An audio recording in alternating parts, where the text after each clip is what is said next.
Hello, everyone, and welcome to episode 135 of the Clockwork Cantina. I'm one of your hosts, Josh902, and this is the other host of this show. I'm DT3. What's going on, everybody? What's up?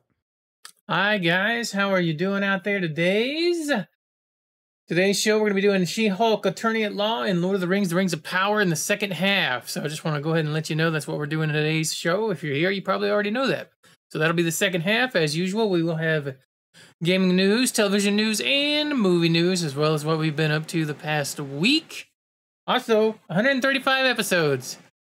Goddamn. You know, like every like show that we do, I'm just like, bro, we've done so much, and we're gonna keep doing so much.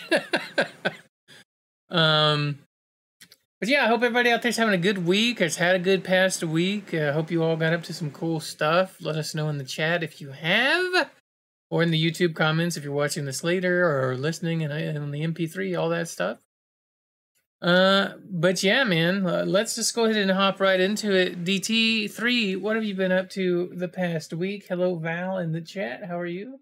So, what I've been up to the past week is not a whole lot besides playing the current rotation of games that I have, and nothing too exciting.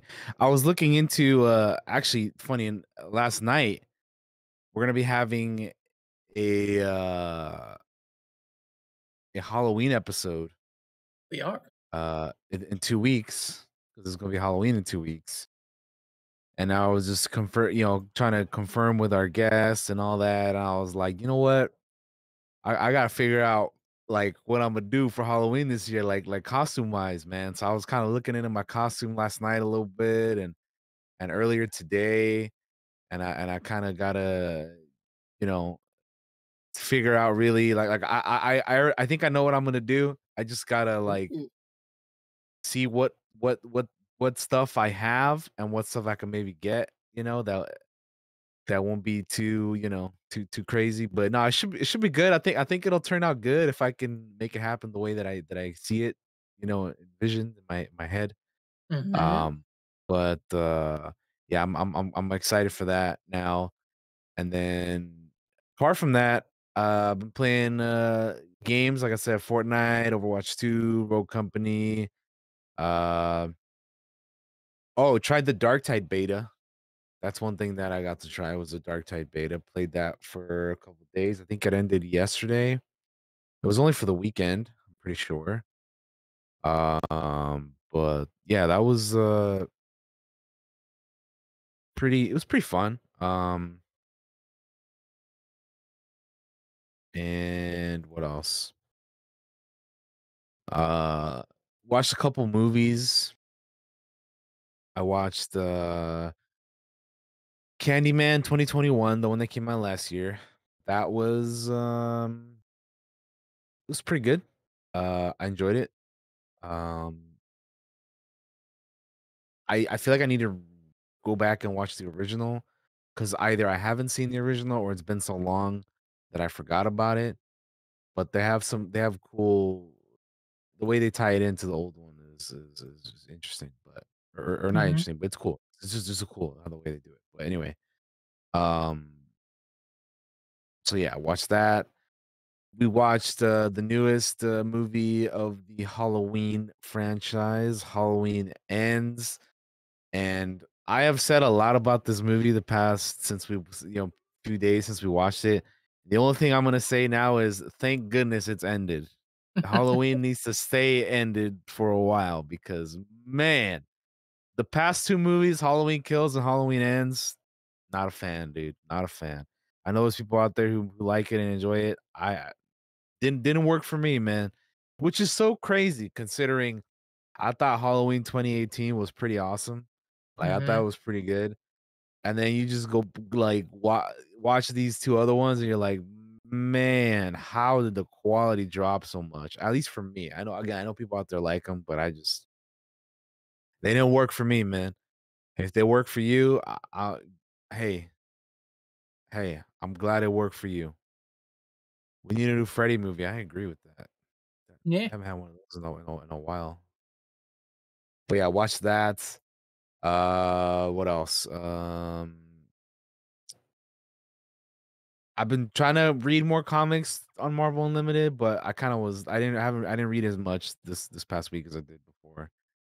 Uh, Obviously watched the latest episode of Andor, and then finally for me, I finally after a few months of playing it, I finally beat fucking Elden Ring.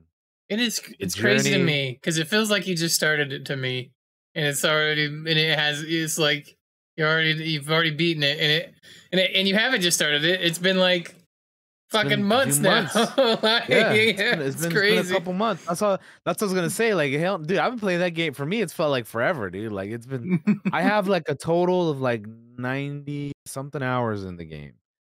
Hell yeah. Like, let me see. I have like 95.2 is what it says on Steam. So that yeah, I've been playing that. I played that game a lot. And yeah, I'm glad I finally played it, got through it. Videos are going up on YouTube if you want to see the playthrough. There was a good chunk of stuff that I did off stream, but which you obviously no one can see now because I didn't stream it. But the vast majority of those things uh that are important are in that. So you want to check out my playthrough, it's going up on YouTube. So check it out. But yeah, I'm just glad and yeah, we finally made it through Elden Ring, and I can finally now play some horror slash spoopy scary games now that we're in October, man. Because I've been stuck on that game for, like I said, for a few months, dude. And I'm like, it's October, dude. I need to play some other shit, bro. Like, but nah, I enjoyed it. It was a good game, but I'm glad it's over now because I can move on to other things, you know.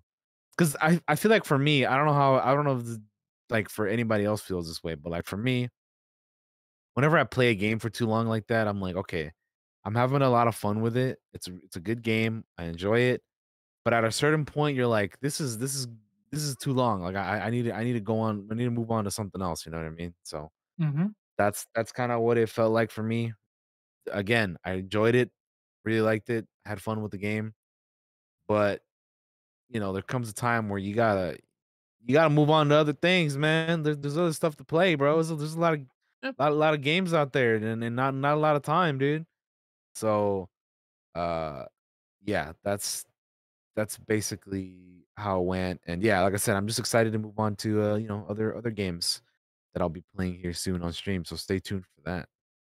That's been my week, Josh. So Hell yeah, baby. what have you been up to this All past week? right, before we get started with my week, I'm just going to let you guys know by the time that we're done with this show, I will have been awake for 24 hours. So if I'm a little puddle Mm. brained in the middle of this show at all, I have not an excuse, just an explanation of why that is. But what I've been up to the past week, I have played The Division 2. I don't think I need to go on about how I'm enjoying The Division 2. I've just been having fun playing it, so I'm still playing it. We'll keep probably playing it.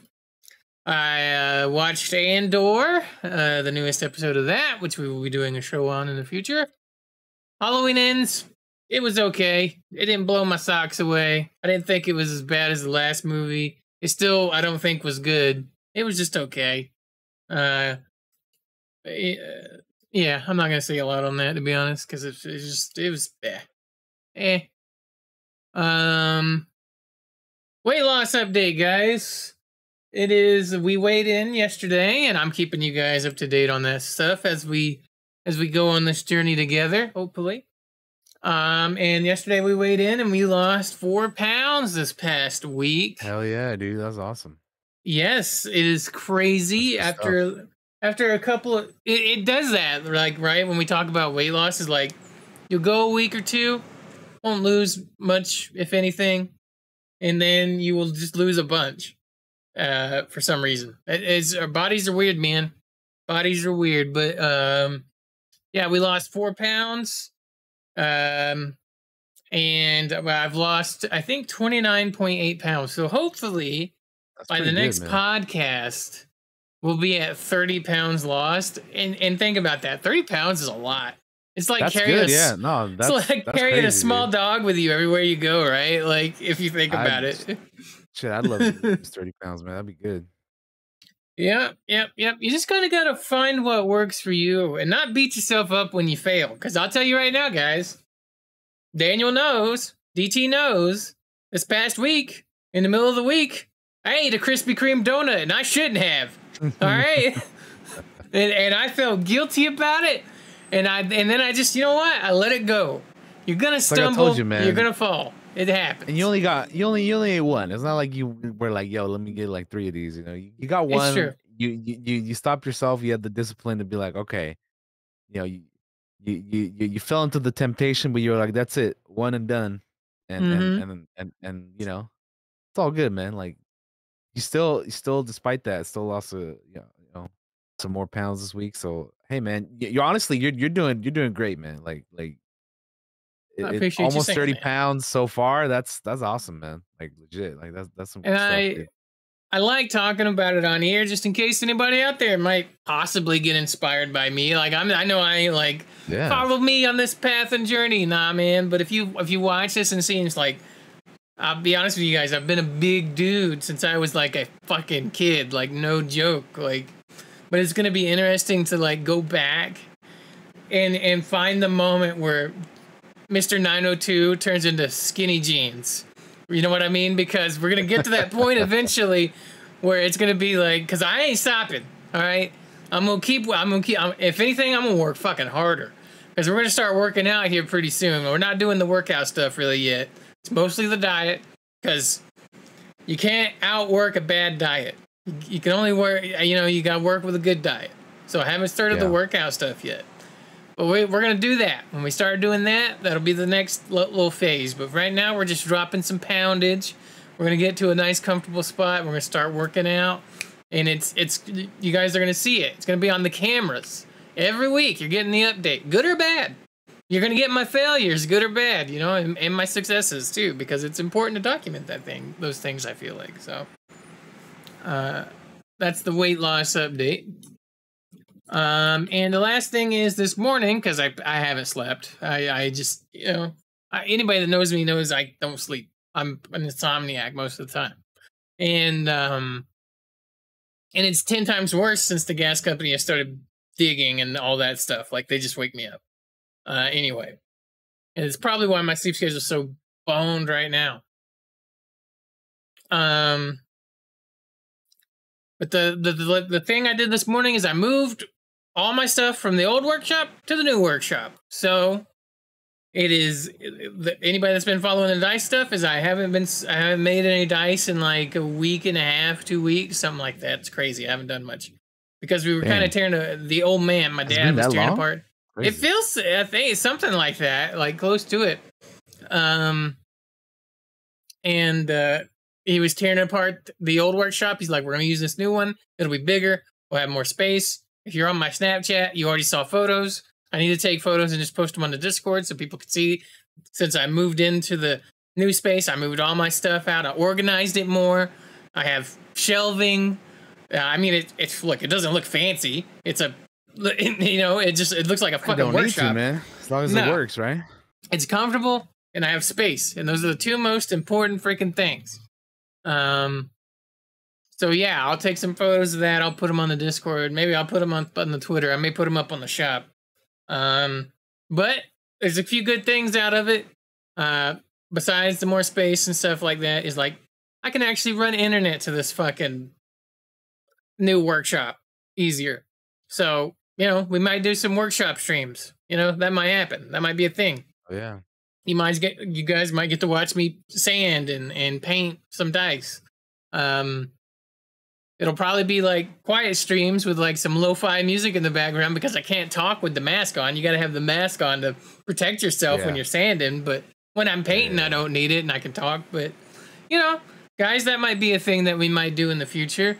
I don't know. It could be cool. Oh, why not? I kind of need to get like a little laptop or something. Or just, it doesn't have to be like super fancy, just enough to be able to stream and like show a picture. Yeah, for sure. But yeah, those are kind of like the things I've been up to the past week. Not a lot. I haven't read anymore. A lot of what I've been doing is sleeping and just hanging out in Discord with the homies and bonding. It's kind of what I've been doing for the most part. And that stuff, like, can't really put in the what have you been up to in the past week because it's just the normal everyday stuff that we talk about. So Right. That's what I've been up to, my man. If we're ready to roll, we can move on to the Good. gaming Let's news. move on to the news because we Let me got go ahead some and this week swap we our can talk screens about for over. sure.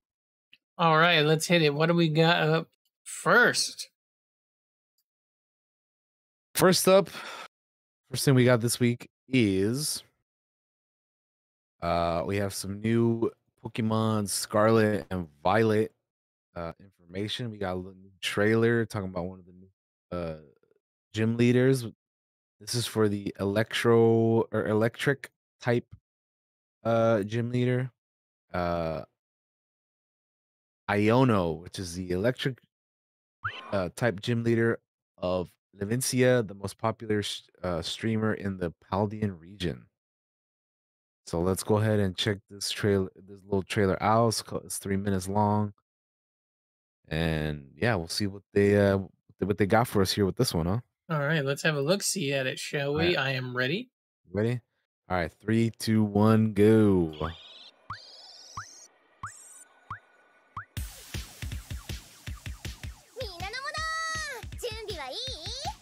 Are you ready, DT? You're gonna be battling streamers now, dude, in Pokemon. Look at this. Iono, a streamer and influencer, dude. Such a modern Pokemon gym leader, huh? Right. Look at that. What's up with her teeth? She's She's got like fangs and shit. Yeah. So she can bite you. It's crazy. She's watching the latest episode of House of the Dragon.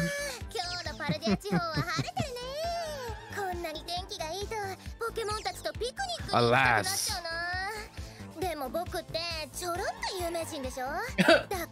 I'm a bit of a celebrity. Yeah. For you. For you. Oh man.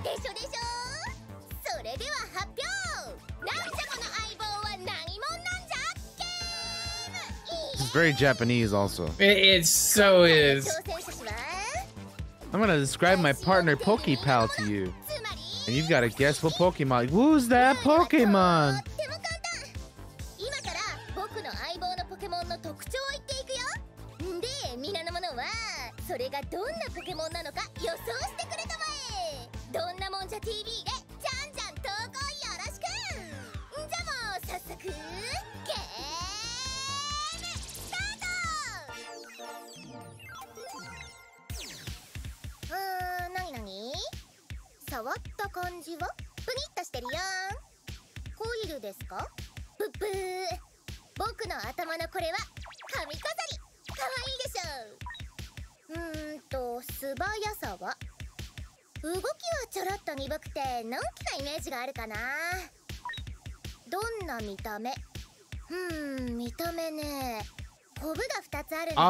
Obviously you're electric.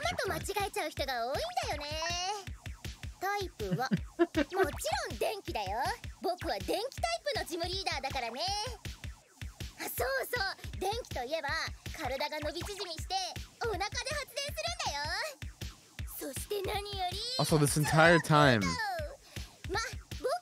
I just noticed that she's got like the fucking magnemites in her hair or whatever. Yeah.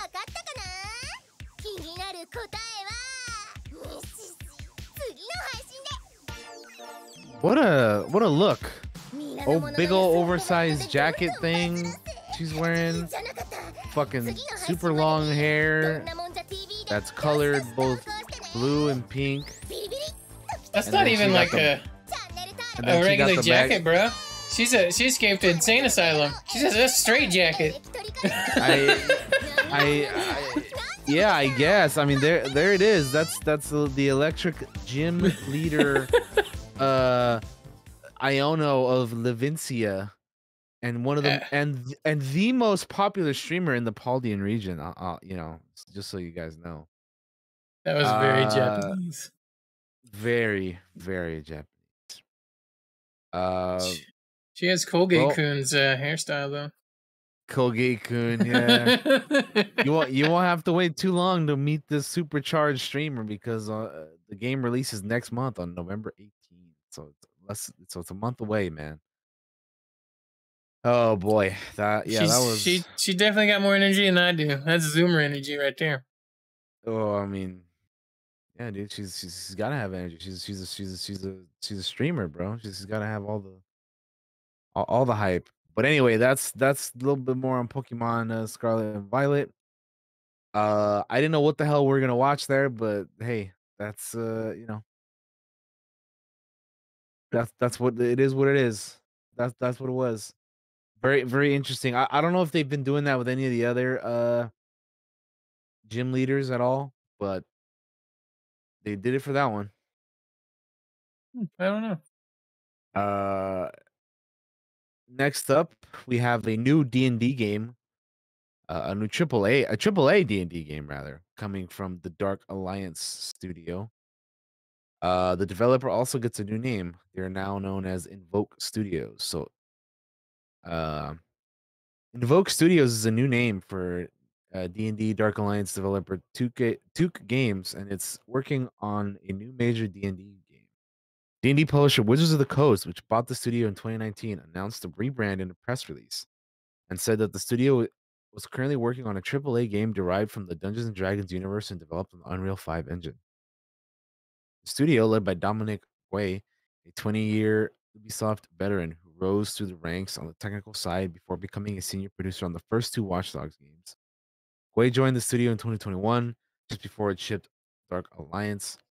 It sounds though as Wizards of the Coast has ambitions for the studio and its next game that go beyond what it achieved with Dark Alliance. A rough but comforting co-op action role-playing game. The plan is for Invoke to staff up from its current team size of 80 to more than 200 employees by 2025 to realize the studio's full vision, according to the press release. There's no word on what form this game will take, although an open world fantasy RPG in the mold of The Witcher or the Dragon Age seems a safe bet.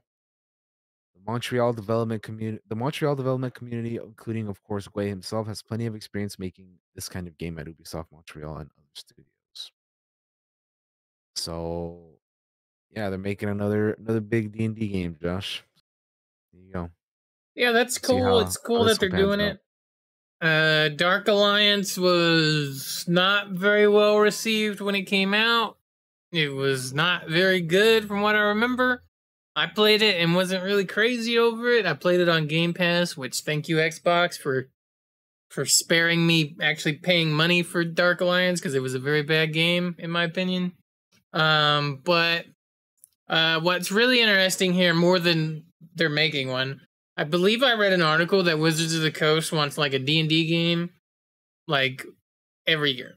They want a D&D type game every year. And they are getting big into video game expansion now. So that's interesting. Um hope whatever they come out with is great cuz I don't want to waste my time on shit.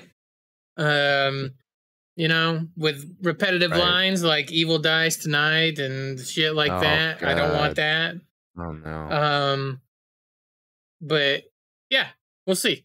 We'll see. A lot of D&D news coming around lately, huh? Yeah, and that's not all. We got some more D&D news coming later, which we'll talk Oh, about as well. But uh that's oh it yeah. for this one though. So we can move on over to the next thing, which is that The Rock is getting another Fortnite skin because he's already in the game as the Foundation, but this time they're bringing in Black Adam himself over to Fortnite. Uh, it's coming on the 20th. Uh, so that is going to be on Thursday. So this Thursday, they're bringing Black Adam over to the shop, the Fortnite shop. He's going to be having a pickaxe, which is Hawkman's mace.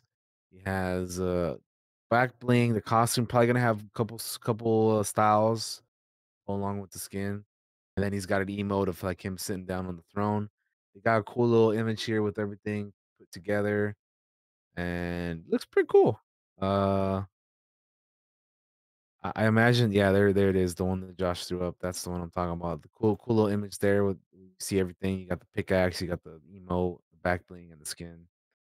And of course, and they probably have other styles, like I said, like one with him with the hood on and cloak and all that. But yeah, pretty cool. I imagine it wasn't very hard for them to do this one since they already had the foundation in the game. So you already have the Rock's head, or face, model in the Hmm. game. So pretty easy one for them to do. It's Makes cool. sense to bring in another DC skin because there's not many of those. So yeah, pretty cool. I I'm think it sure looks DT is can back me up here when I say, because I want to put this out in the universe. Give us Doctor Fate, please. yes. Give us Oh my Doctor god, dude. Fate. Come I on.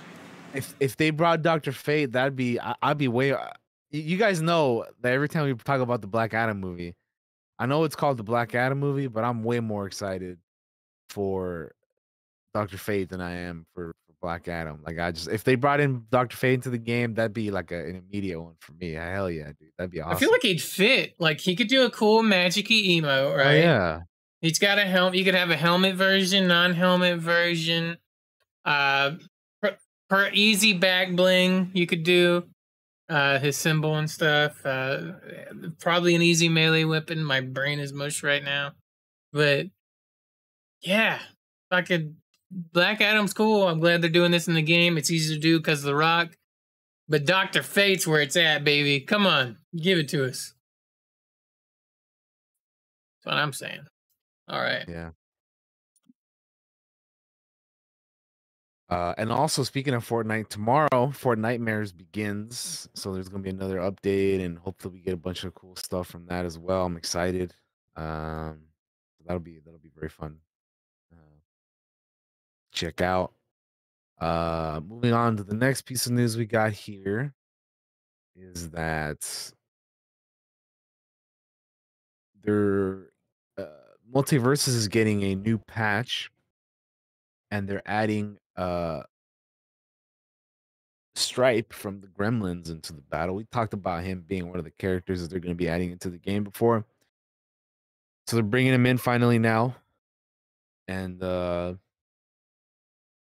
a little video to go along with it, Josh, the little Twitter one there. Let's check it I'll out. I have it throw up. that up. It's only 30 seconds long, so you can check it out. 3, 2, 1, go.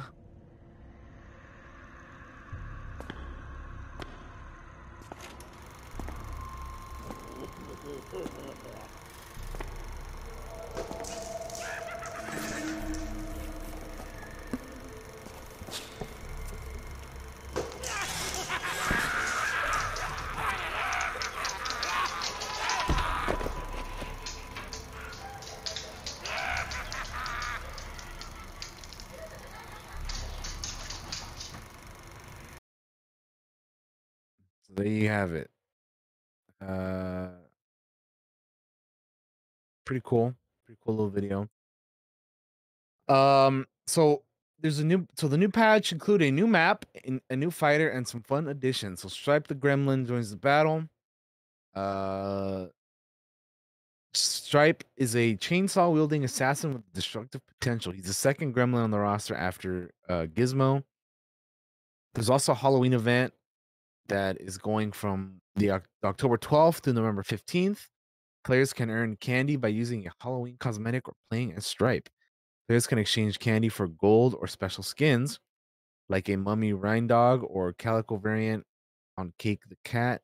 Players can pay to unlock some additional scary cosmetics like Black Lantern Wonder Woman, Frankenstein Iron Giant, and Vampire Tom and Jerry. So that's some of the new stuff coming over to Multiverses. There was also a patch with bug fixes, and then Arya from Game of Thrones had the most changes, including bug fixes to her knife dash and face steal abilities. So a little bit of info on that one. I haven't played that game in a while. I just have too much other stuff going on, so I haven't gone to it.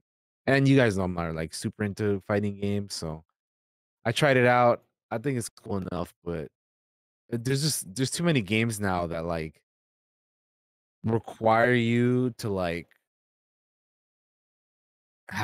play through the battle pass to unlock stuff, and I'm just like, there's too much of that shit now. Like I can't play them all and get everything on every game, you know. So you kind of have to pick and choose what you want to put your time into. And for me right now, I got a rotation of 3 games, and this and some other stuff that I want to try out is just not in it right now. But new updates are cool. So if you're playing multiverses, there you go.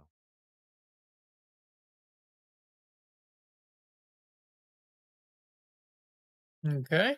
Next up, let's talk about God of War Ragnarok. They got a cool PS5 bundle that they showed off in a little hype trailer. Uh,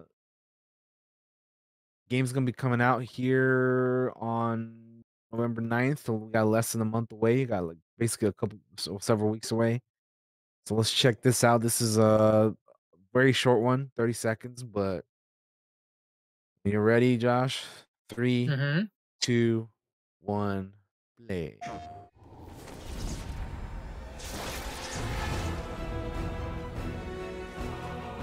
Look at that. Looks great. 3D audio. The haptic feedback is one of the things I'm like, I wish I had a PS5 controller for that. Because it seems so cool. But yeah, nah. There you go. Josh has one of those. Yeah. That's one of I the sure few do. things I'm like, man, it'd be cool to have it for that. But they're so expensive, man. And then like, yeah, I got PS5s two. are still. You know what's crazy is that the PS5 has been out for what, almost 2 years now, if not two Mm-hmm. years, and that shit is like still impossible to get, basically. You want to know something Like, funny? that's I insane. What's I up? got an email the other day that was like, "Hey Josh, it's finally time for you to buy a PS5. We reserved you a spot in line." I was like, Even though you have one We already. already did this dance. It was the same. I did that exact. That's how I That's got one. funny. I got one originally because they sent me an email and was like, "Hey, you get to skip to the front of the line because you registered." And now they were trying to sell me another one. Yeah, I they're just should trying to get you to get another one. have. I should have just bought it. Should have bought another one and been like, "Yeah, I got two now. I just resell it." Uh, Yeah, fuck it, but dude. I'm not one of those scammer people. What I should have done is I should have got it and been like, does anybody just want to pay cost because you can't get your hands on one and you want one, for one of the homies? Yeah, Uh, yeah, that's funny. I think I heard about that somewhere on Twitter too. That was happening to people. So that's pretty funny that you got that too.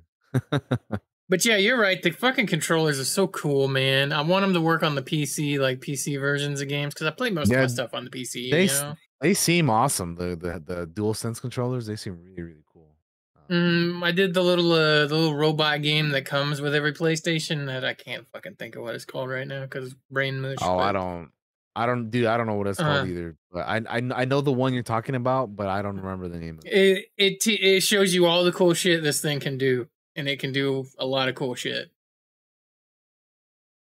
Crazy. It's called But like yeah, Astro's Playroom, I think it's called, yeah, right? that's it. That's it. I had to look it up because I remember I knew that it had Playroom in it, but I couldn't remember the first part. So It's yeah, actually a Astro's fun little Playroom. deal. I had my dad in here playing it one time. I'm like, check out this controller, old man. That's cool. That's pretty cool. All right. So that is God of War PS5 news. Moving on to the next thing. Todd Howard talks a little bit more about Starfield in another little constellation questions video with talking Starfield with Todd Howard himself. Uh talked about several things. I don't know if you want to check that video out, Josh. It's 4 minutes, so we can throw it You up. just Why not? let's check it out. Yeah, it isn't Yeah. super long. Let's listen to No. Todd Howard sell us some bullshit on this game. Which another thing that I saw about this, I don't know if they mentioned it here or not, but before we start the video, I think it was the Game Awards tweeted this out that yeah, they did tweet it out. So they compared the number of lines of dialogue in this game compared to Skyrim or Fallout 4. So Mm-hmm. this is what they said: is that Skyrim has 60,000 lines of dialogue, Fallout 4 has 11,000 lines of dialogue, and Starfield has 252,953 plus lines of dialogue. So this game has more lines of dialogue than Skyrim and Fallout 4 combined. But let's hear what else Josh or Todd Howard has to say about this, Josh. Let's do it.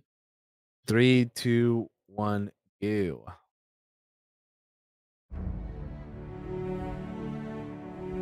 Look at our cool office. Hi, I'm Jess Finster, Community Director, and I'm here visiting Bethesda Game Studios, where the team is hard at work on Starfield. I just want to say how grateful we all are for all of the feedback, You're wearing the color though, fucking purple rocks. sharing with us on Reddit, Discord, Twitter. So we wanted to take a moment to answer some of those questions in our new series. So let's get started.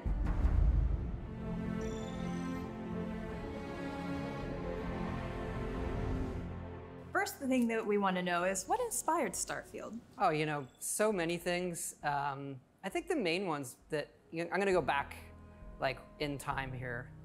Sundog is a big one. Amazing game, kind of like the science fiction game when Ultimas were out. It also had this cursor-less interface, kind of one of the first games where you're moving objects around and putting them together. But great game where you had your own ship and you could explore around that I loved. Another one, this is a kind of pen and paper role-playing game at the time where, D&D was getting popular, is this game Traveler. Traveler was a little more hard science fiction. The other thing there is one of the first games I programmed on the Apple II at the time. I really wanted to make a Traveler. Heard of Traveler. It was also my first time realizing that computers had memory that you could run out of.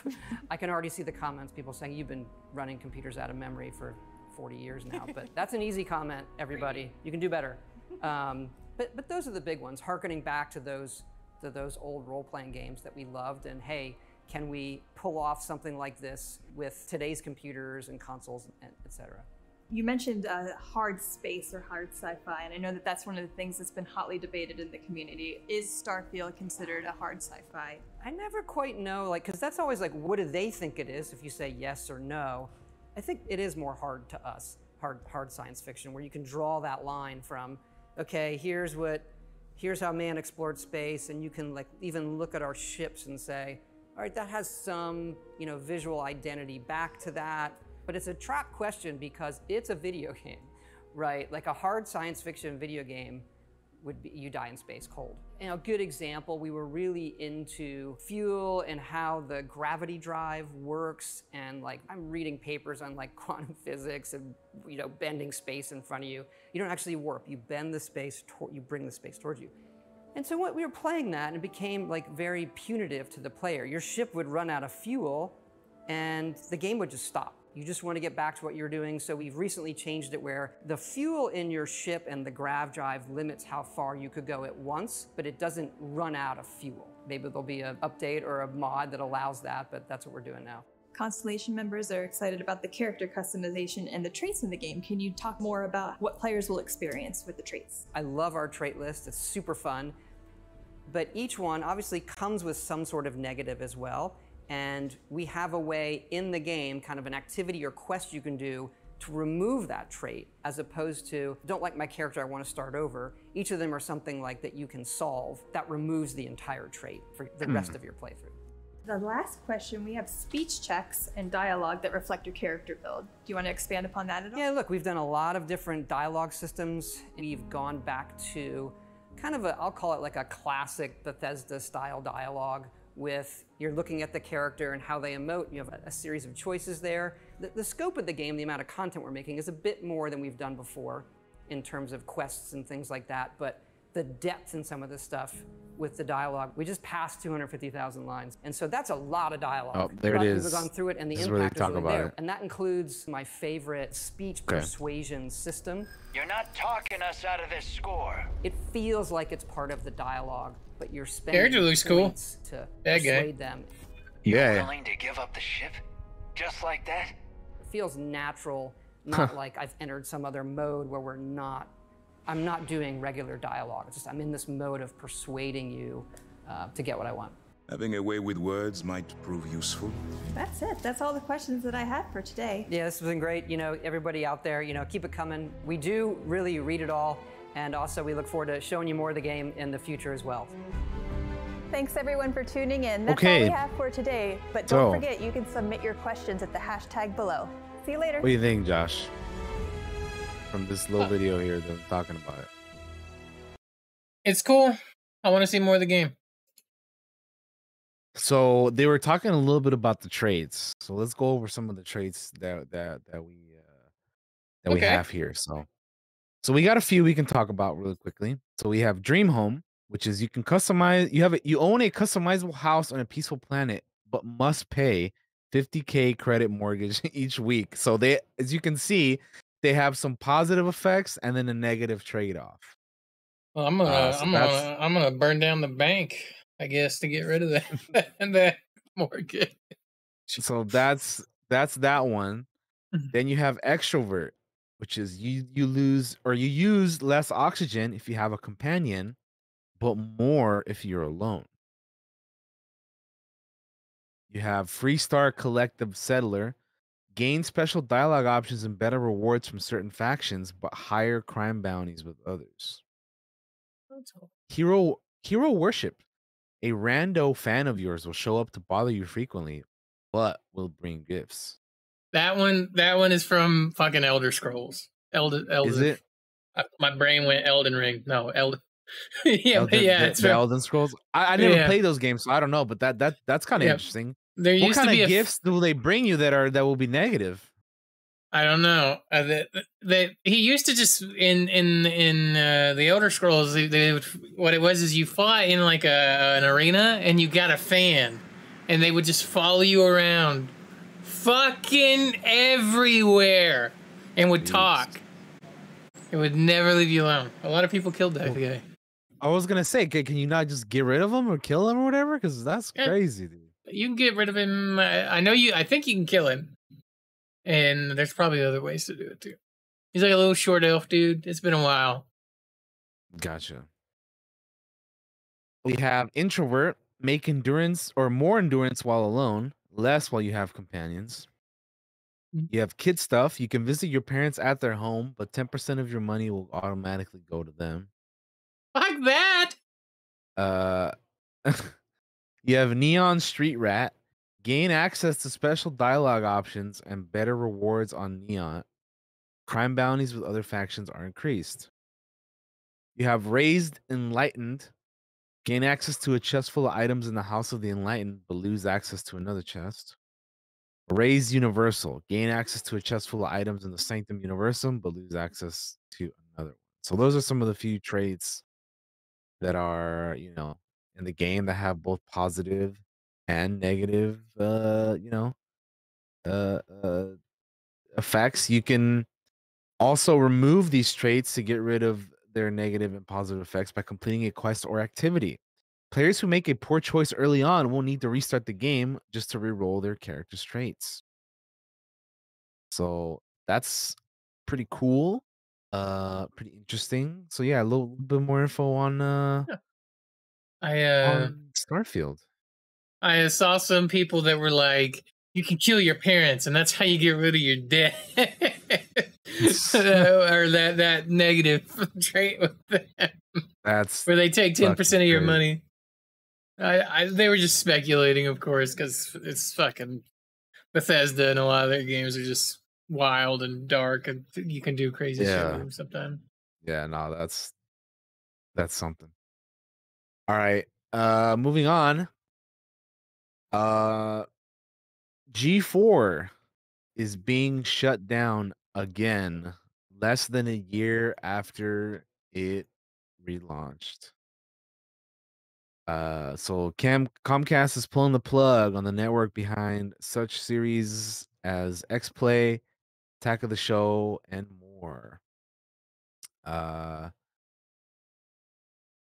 So their attempt at trying to come back has failed. CEO Dave Scott explained that the company's investment and efforts to revive the network just didn't gain enough traction. Uh, there was a memo sent to all employees about the shutdown, and Comcast said it will assist them. It will assist, all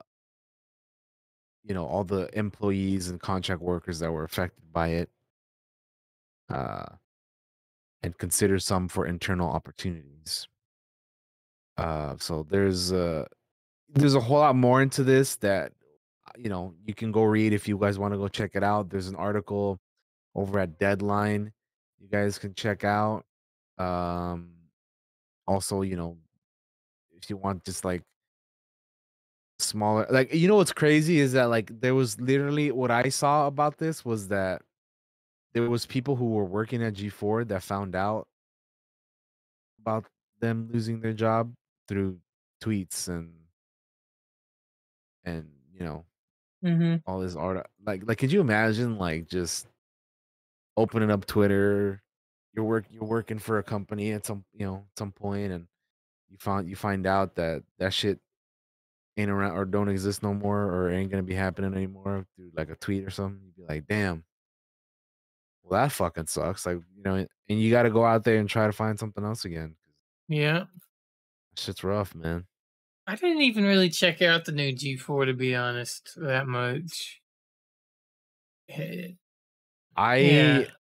I watched some of it, but yeah, I didn't watch as much. I don't know, man. I think some of the things that they try to do just don't like it's hard to find like a balance or like find something that appeals to most people, right? Because Mm-hmm.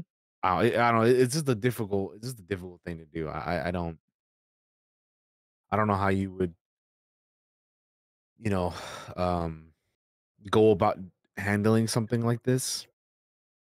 Especially since G4 used to be a thing and it no longer is a thing, or wasn't for a while, then it came back, and it's like, well, they tried again, but yeah, they just I don't know, man. It's tough stuff for sure. Hope all those people find better paying jobs and do really Yeah, cool things going forward, man. for sure. And like, G4 is one of those things that I used to, we talked about it before that we used to watch like back when it was on TV and stuff. Like I know I did like for E3 and Attack of the Show and all that shit. So Yeah. it's yeah, crazy. Crazy. Less than a year after coming back. Cause yeah, they relaunched on November 16th of last year. And then here we are, October 7th or October 17th. Yeah, like literally, like if they would have been around for another month, it would have been a year, but they didn't even do that. So that's crazy. That's how it should be sometimes, I guess. Uh Last thing, or actually not the last thing, because I there's something else also. But the next thing we have here is that uh Silent or the future of Silent Hill will be revealed in a presentation this week. So, um, they're gonna be having an event. Konami will be having an event that will be this Wednesday, so in 2 days from now, at 2 p.m. Pacific, 5 p.m. Eastern. And they put it out in a tweet, and the only thing the tweet said was that the presentation will feature the latest updates for the Silent Hill series. The tweet links to a new Silent Hill website, but currently no other information other than that. So looks like they're working on something new. Gonna The be lat pachinko Go for it. machines everywhere.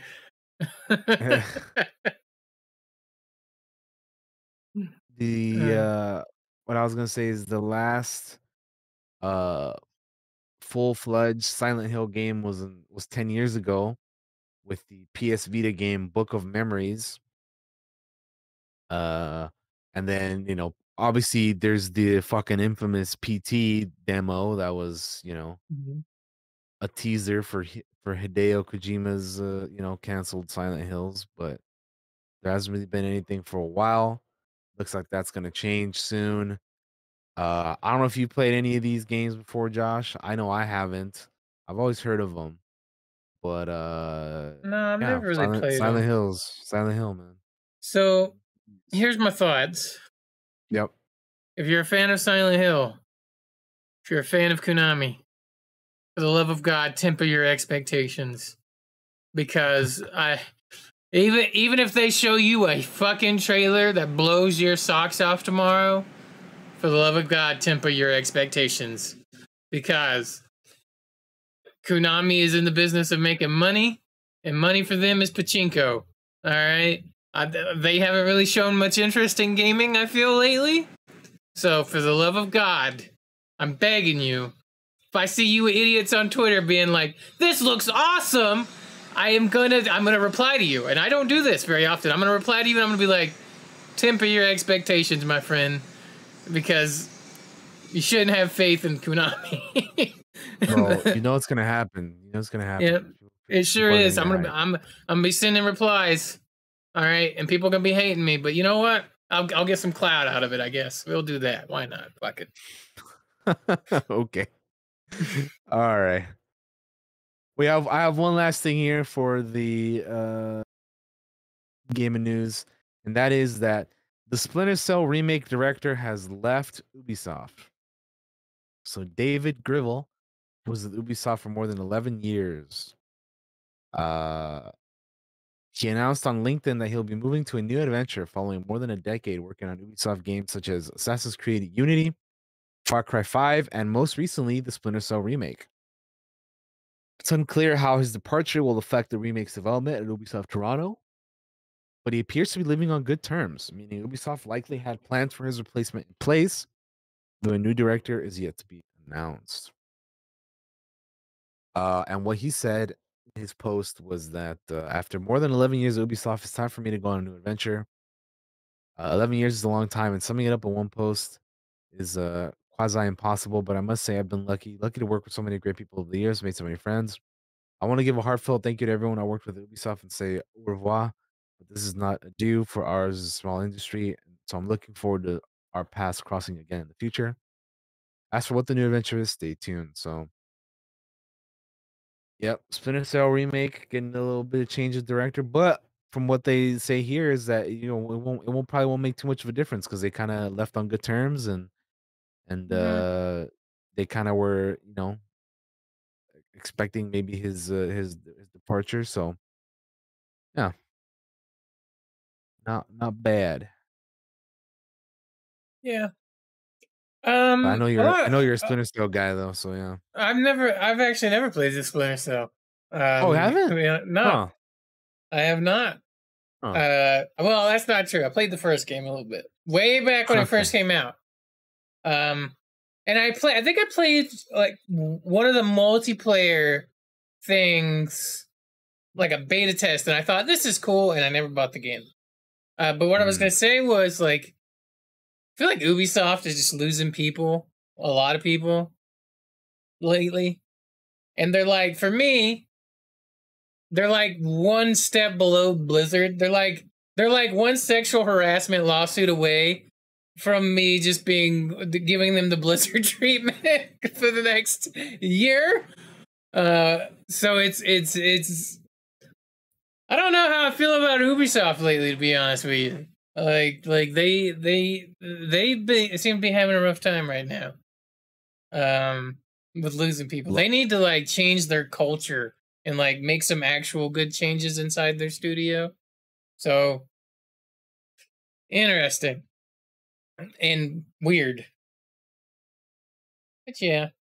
Yeah, well, that'll do it for our gaming news, at least. All right, that is the gaming news. Unless something breaks, as we're doing other news, we can always mention it.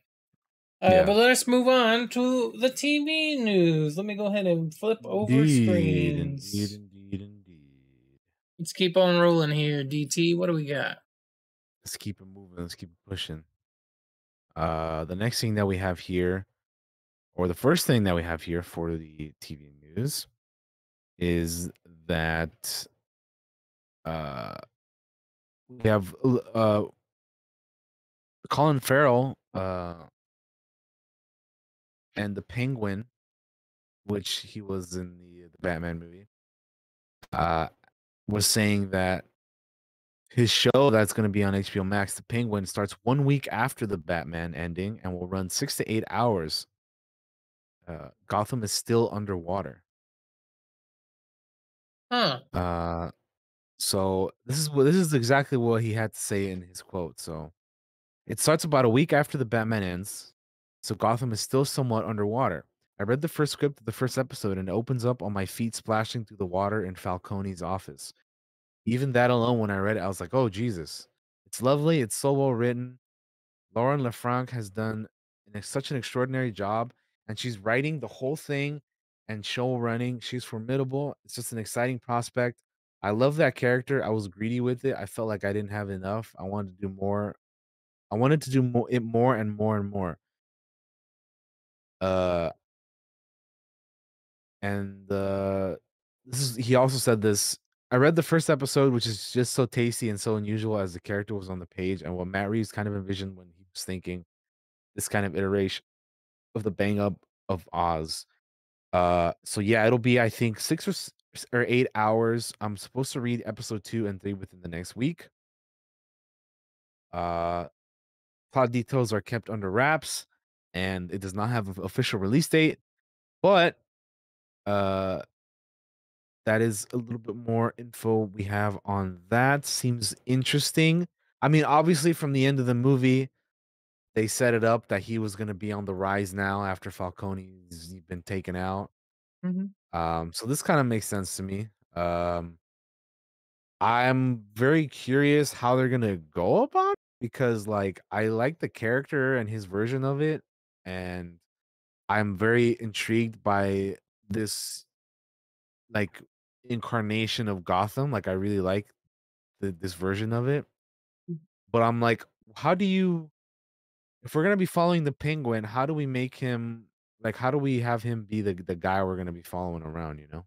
Mm-hmm. Um, like who are you gonna pit him up against to be like, to want him to succeed or like, I don't know how they're gonna do it because nowadays, obviously, this is something that I hate that they do nowadays. They grab a villain and they make him into an anti-hero instead of a villain. And Right. I'm just Yeah. like, can we have a villain just be a villain? You know what I mean?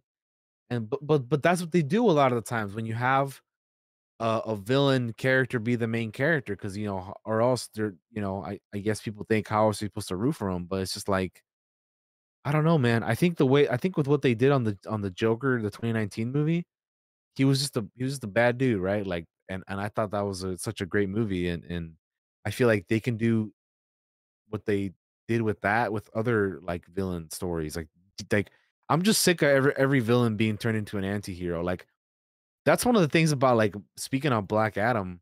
We talked a little bit about it earlier with the Fortnite skin, but Black Adam, what are they like? What are they doing exactly with that? Like, is are they making Black Adam into an anti-hero? Because like he's a villain. Like he's Shazam's like villain, right? So I Mm-hmm. don't I don't know what the hell exactly they plan on doing with that. I guess we'll have to see with the movie, but I don't know, man. It's this thing that movies and shows are trying to do now when they take villains and make them into anti-heroes when they're just villains. Like, you know what I mean? I don't Yeah. I don't like it. But that's just a little side rant that I No, wanted to I go get you. off. Wow. The thing I like about this is that you can just tell that Colin Farrell loves playing the Penguin. Like He he really loves the does, yeah. character, and that's what's exciting when an actor enjoys it so much. Because it makes me think of Vincent D'Onofrio as Kingpin, right? Because he loves Yeah, being it's very Kingpin. similar, yeah. So Absolutely, yeah. like Colin seems to be really into the Penguin. So like that's cool. It's cool that he's getting a show. I don't know how they're gonna do this, but they seem to have a plan at the very least. They do. So I'll be interested in checking it out. And like that's the main thing for me is just seeing Colin Farrell like Fuck yeah, dude! That first episode's tasty, which is a weird thing to say, but like he is. But they're actors. They use they see a script and they're like, oh my god. But yeah, it is. I It think it'll definitely be is cool. weird wordage, but I think it just goes into like what you said, him being excited to play this character again, right? Yeah. So that definitely is cool to see him here. But no, yeah, calling a script tasty is kind of weird. But I mean, they're actors, whatever. Yeah, they're building hype, but he's also excited for it, so that's cool. Yeah. We have some for the rest of our news here. We got casting news. So the first thing or the next thing we got on here is we have some casting news for Dune: The Sisterhood. We have Game of Thrones and Obi-Wan Kenobi actress Indira Varma is going to be joining the HBO Max and Legendary prequel series as Empress Natalia for Dune: The Sisterhood. She's perfect to be in fucking Dune. She looks actually, like somebody for Dune, right? Yeah. Yeah, she makes me think. Yeah, for sure. So Varma will play Empress Natalia, described to us as a formidable royal who united thousands of worlds in her marriage to Emperor Corino. So yeah, the only thing that we know about this show is that it is set 10,000 years before the ascension of Paul Atreides, and it'll follow the Harkonnen sisters as they combat forces that threaten the future of humankind and establish the fabled sect known as the Bene Gesserit. This show is being adapted from the novel Sisterhood of Dune, written by Brian Herbert and Kevin J. Anderson. So we're getting a little bit more information about this. I know last week we had like the two main Harkonnen sisters casted, Emily Watson and Shirley Henderson. So now we got the Queen or the Empress rather, sorry. And yeah, she you look at her and you're like, yeah, she definitely feels like somebody that would be in Dune. So, and she's a great actress, man. I like her in and I liked her in Obi-Wan a lot. I liked her in Game of Thrones. So she's cool, man. Everything I've seen her in has been, she's been good at. So definitely a good pickup for your series or show or whatever you're doing. Or yeah, I saw that casting and I was like, hell yeah, she's perfect. Like the moment I didn't even see what role she was playing, I was just like, her in Dune. Oh yeah, perfect. Like hell yeah, perfect. Yeah, it's a good pick for sure. And then the last thing that we have here, Josh, for the TV news of the week is that yes, I saw this one. Timothy Dalton has been cast in the Yellowstone prequel, 1923. So we talk about some of the Yellowstone stuff from time to time. I know there was that one that we started watching that we never finished. What was it called? The 1893 or what was it? Like is it 1886? The Western one, the Western 1883. prequel, 1883. That was it. I was 3 years old. 1883, which we watched the first 2 episodes of that. I really liked it. I haven't continued watching it. We're gonna finish that shit. Damn it. I would love to go back and finish it because I really enjoyed it. I haven't seen Yellowstone at all, but now they're doing another prequel called 1923. And Timothy Dalton is joining the cast of Helen Mirren, Harrison Ford, Michelle Randolph, Brandon Skellner, Darren Mann, amongst others.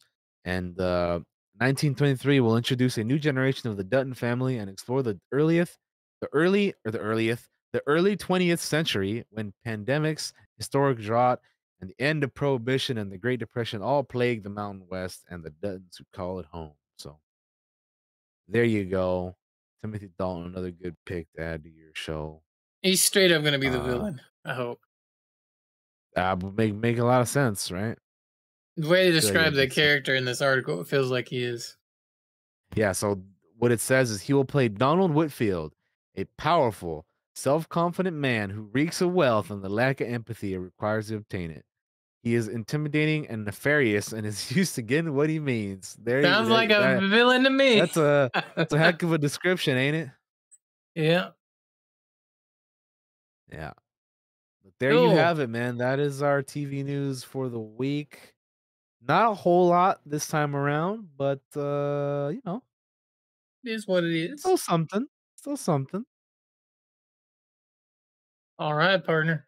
We're gonna move on over to the movie news. Let me change our screen Heck over. yeah, partner. We are movie newsing on around. Let's go ahead and move on. Alrighty. Sounds good to me. All right. So the first thing we have for the movie news is some casting news for Transformers Rise of the Beast. So we have Michelle Yeoh and Pete Davidson joining the cast. Uh so Yeoh will lend her voice to the Arizor character, and Davidson will voice Mirage. Uh they'll be joining the movie, which is based off the 90s Beast Wars Transformers stuff. Hence the name Transformers Rise of the Beast. Um this movie will be releasing on, I think it was what, next year? I think it was next year.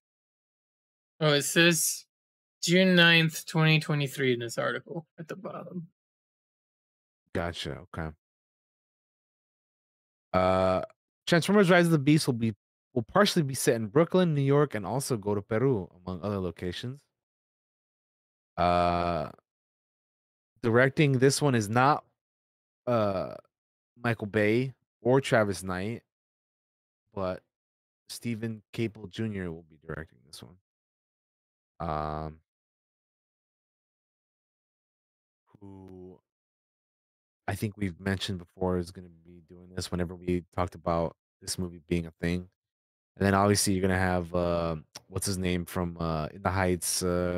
Anthony Ramos will be the main dude for this, and he's also gonna be in uh the new Ironheart show for the MCU. But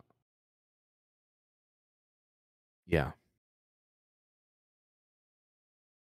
So yeah, just some casting news for the new Transformers movie. I think it's weird that Pete Davidson keeps getting cast and all this shit. Like, He's got I'm just gonna say it. He's got X-Pac heat with me, which for you non-wrestling fans, what that means is I've seen him so much that I just fucking starting to hate him for no reason. Just because I see him everywhere. You know? Like, yeah. I have to see him everywhere. Go to a random news site, there he is. I watch TV, there he is in a Taco Bell commercial that I have to fucking I know, look at. right? Like, what the hell? I'm just sick of seeing him. X-Pac heat, yeah. Yeah, it was I don't know why I keep putting him and stuff, man. Like, you know what I mean? But whatever. Michelle's great though. Love her. Yeah, no, yeah, she's great. But anyway, moving on to the next thing that we have here is that Paramount's untitled Avatar: The Last Airbender uh film is going to be animated in Australia by Flying Bark.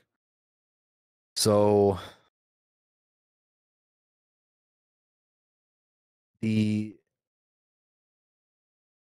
we've known for a while now that Paramount and Nickelodeon and the Avatar team are going to be coming up with a bunch of new stuff to expand their universe, not only more shows but some animated movies and whatnot.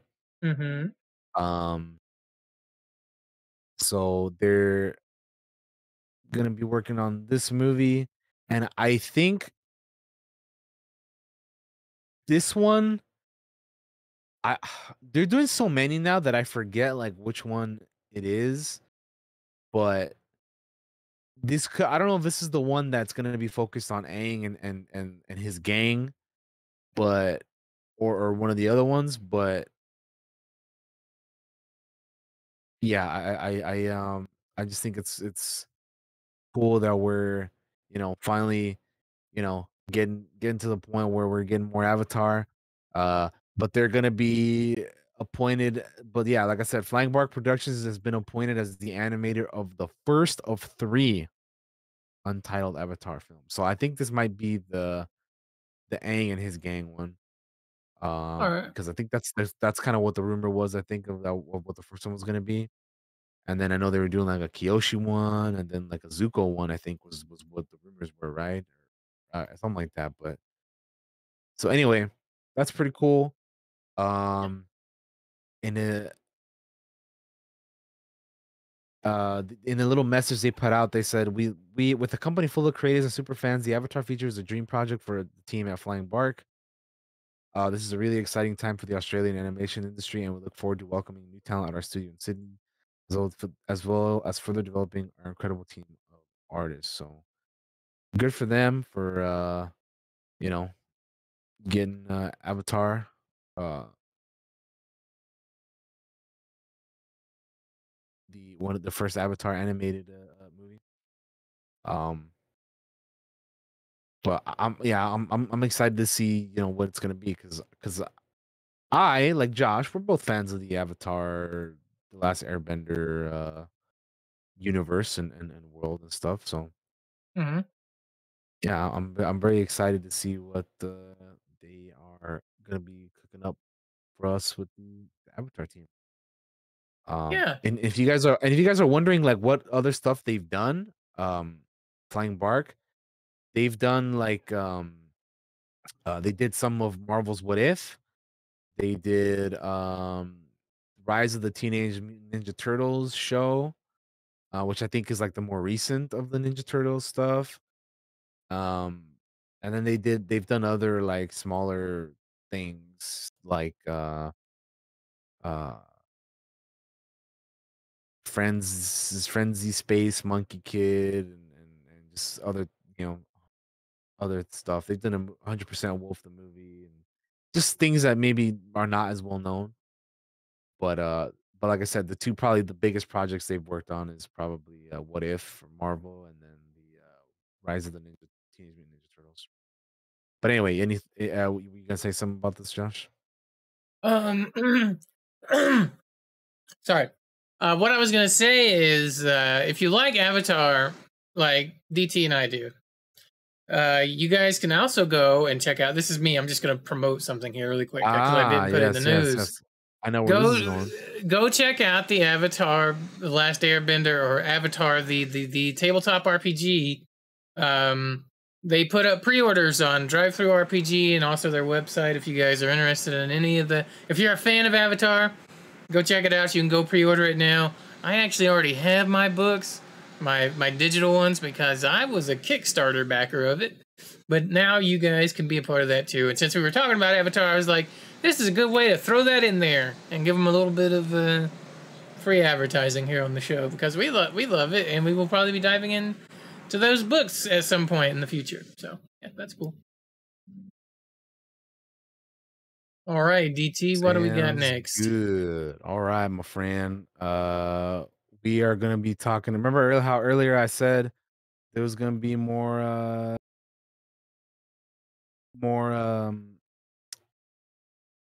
D&D news? Yes, sir. Well, here it is. Time is now because there is a Dungeons and Dragons documentary in the works at Hasbro. Hell yeah. So this project is one of the many filmed, scripted, and unscripted TV series and new games to come from the Entertainment One owner based on the 50-year-old tabletop role-playing. So Hasbro Division Entertainment One is at work on a documentary feature about Dungeons and Dragons. It will coincide with the game's 50th anniversary in 2024.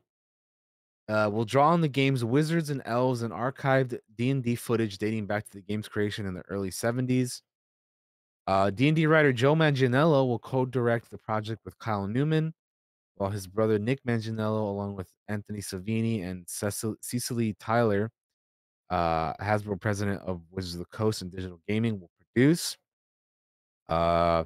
As we approach 50 years of this incredible gaming universe, the time is right for an officially authorized telling of the game's origins and current state of play to its passionate fan base from all walks of life and its global cultural impact. Michael Lombardo Entertainment One's head of global television said in a statement. They also have a TV series in the works. Derek Kolstad, the creator and writer of the John Wick franchise, has been tapped to pen and develop a pitch for a live-action series based on the D&D universe. The E1 documentary is separate from another D&D nonfiction feature that is in the works from the documentary studio XTR with the title Role Players.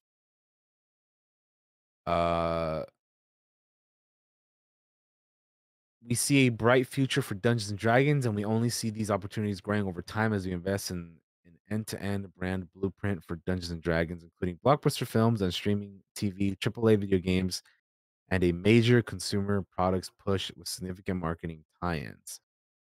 Is what the newly installed Hasbro CEO Chris Cox told Wall Street analysts last April. So it's like you were saying, Josh. We're getting they're coming up. They're cooking up with a lot more D&D. Coming for us sooner rather than later. So yeah, it's gonna be documentaries and movies and shows and games and all kinds of stuff. So yeah, and then like this article says, 50th anniversary coming up in 2 years. So that's pretty nuts, huh? Mm-hmm. Crazy. Yeah. That something has lasted this long, really, like that. I love documentaries. We watch them Same. a lot. Same. Love documentaries.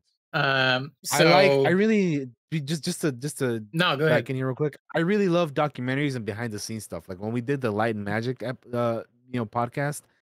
I love that shit, dude. I'm all about that stuff. So I could watch things like that like forever because I love it. But anyway, continue. No. Literally where I was going was I was just laying down the other night and I threw on the ILM documentary again. Nice. Just to watch some parts of it. And it was where Tippett was moving the ATSTs across the fucking snow, and I was like, "Oh my god, classic. I don't have the patience for that again." I wouldn't have the patience for it. Those guys are fucking legendary, man. Those guys are awesome. But yeah, we love docs, and we want and behind the scenes stuff, and especially for things we love. And I love D&D, so it's cool that we're gonna get a doc, out of it, and we're gonna get more D&D stuff with it, and Joe Manganiello being involved is also really cool. I know he's a massive fan, and so yeah, him and Kyle Newman are like big D&D fans. I'm surprised Sam Witwer's not working on this because he's like a part of that group too. Like because he did like a book with his brother too, I think, right? Remember that book that came out like a few years ago that all those guys did. Anyway, yeah. Yeah, still cool stuff though. I'm looking forward to checking out a lot of that, and I'm sure we'll be talking about it in the future as well. Hell yeah. If that's all we have for that, we have one last thing for the movie news, and then our news will wrap up for the week. All right. So what we have here is that Harrison Ford is joining the cast of Captain America: New World Order. He will be portraying the role of General Thunderbolt Ross, who was previously played by the late actor William Hurt. So obviously, Thunderbolt Ross is a pretty big character, and I'm sure people were wondering what we literally got a Thunderbolts movie announced not long ago.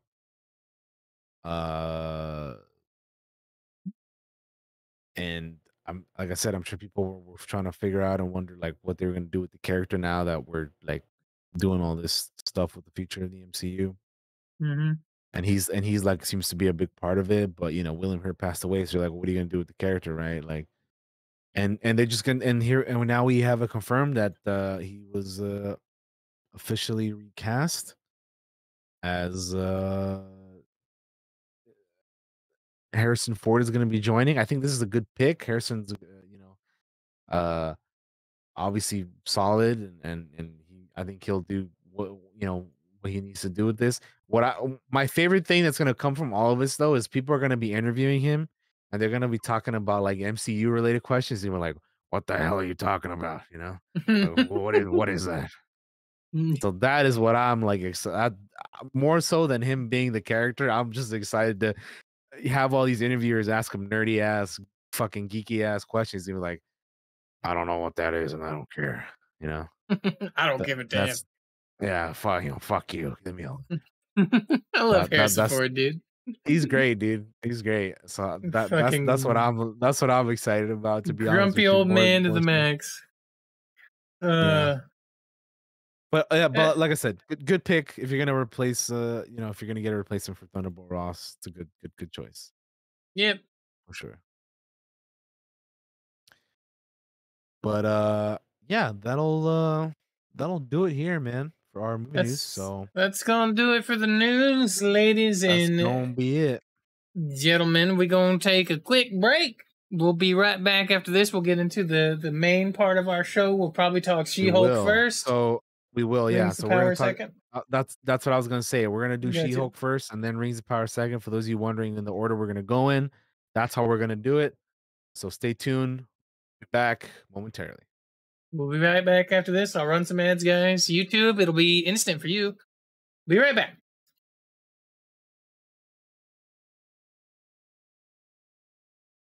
Hello, everyone. We are back here with more of the Clockwork Cantina. We're going to move into the second half of our show. We're going to be talking about She-Hulk Attorney at Law. Let me go ahead and throw our text up for you guys so you know what we're talking about. And this is your chance to get the hell out of here if you haven't seen it and don't want to be spoiled. So that's your warning, spoiler warning, just in case we do talk spoilers. I'm not saying we necessarily are. I mean, we're probably going to, but no, yeah, you know. We will. Yeah, it's best just to get the hell out of here if you're not okay with it. So, all right, DT, She-Hulk Attorney at Law, my friend. How did you like the show? Overall, I did like it. I did enjoy it. It was very interesting and different compared to a lot of the stuff Marvel has done. This is more of a like lawyer comedy that's more geared toward women. Is more of the audience they're going for, which makes a whole lot of sense. Yeah, it I liked it though. It was only what, 9 episodes, something like that. 9 episodes, and the episodes are relatively short. They're really short. Yeah, they're like half an hour, basically. So not a whole lot. Watch them week by week. It's easy to get through, and yeah, it doesn't take a whole lot of time. So yeah. Yeah. So I liked it overall. Would you? About you? I liked it. I liked it for the most part. And I had a good time with it. Like it was about kind of what I expected it to be. To be honest, like I didn't expect a lot of like there is I guess there is like a kind of an overarching villain a little bit, but like for the most part, every episode is its own thing, and I liked it being like that, like every episode being its own thing and not. And I kind of like having the shorter episodes, although there are some times where it's like, I want it to be longer because I was having fun with it. Like, I think that's the thing that sums up this show for me the most is like, I just had fun watching it, I turned my brain off and I enjoyed it. It was pretty easy to get into, and I think I liked it more than I thought I was going to. Because I wasn't sure how I was going to feel about it at the start, I guess. I mean, I'll admit I was probably just kind of watching to be like, what's Daredevil going to be up to in this show, like because they've we kind of knew he was going to be in it. So We I knew was from the kind of, trailers. yeah. So I was very much watching for that, and then I ended up just enjoying the show. So that's kind of like my starting thoughts on it. It's like, yeah, I liked it. Yeah. Uh, For me, it was always like going into the show was always a thing of I like Tatiana Maslany. I love mhm. her from Orphan Black, which is another show that she's in that she's fantastic in. And she hasn't really been in like a whole lot of other bigger things, so it's really cool that finally she got the chance to be in something like this because she definitely deserves it. Um, yeah, for me, it was always about her, and because I know she was a great she is a great actress, and I know she was gonna kill it and do well with this. But yeah, I love that we got to see more Bruce, and we got to see more um Emil Blonsky and more Wong. Like Wongers. Yeah, Yeah. Wongers. She made a joke. Jen did, Jennifer Walters,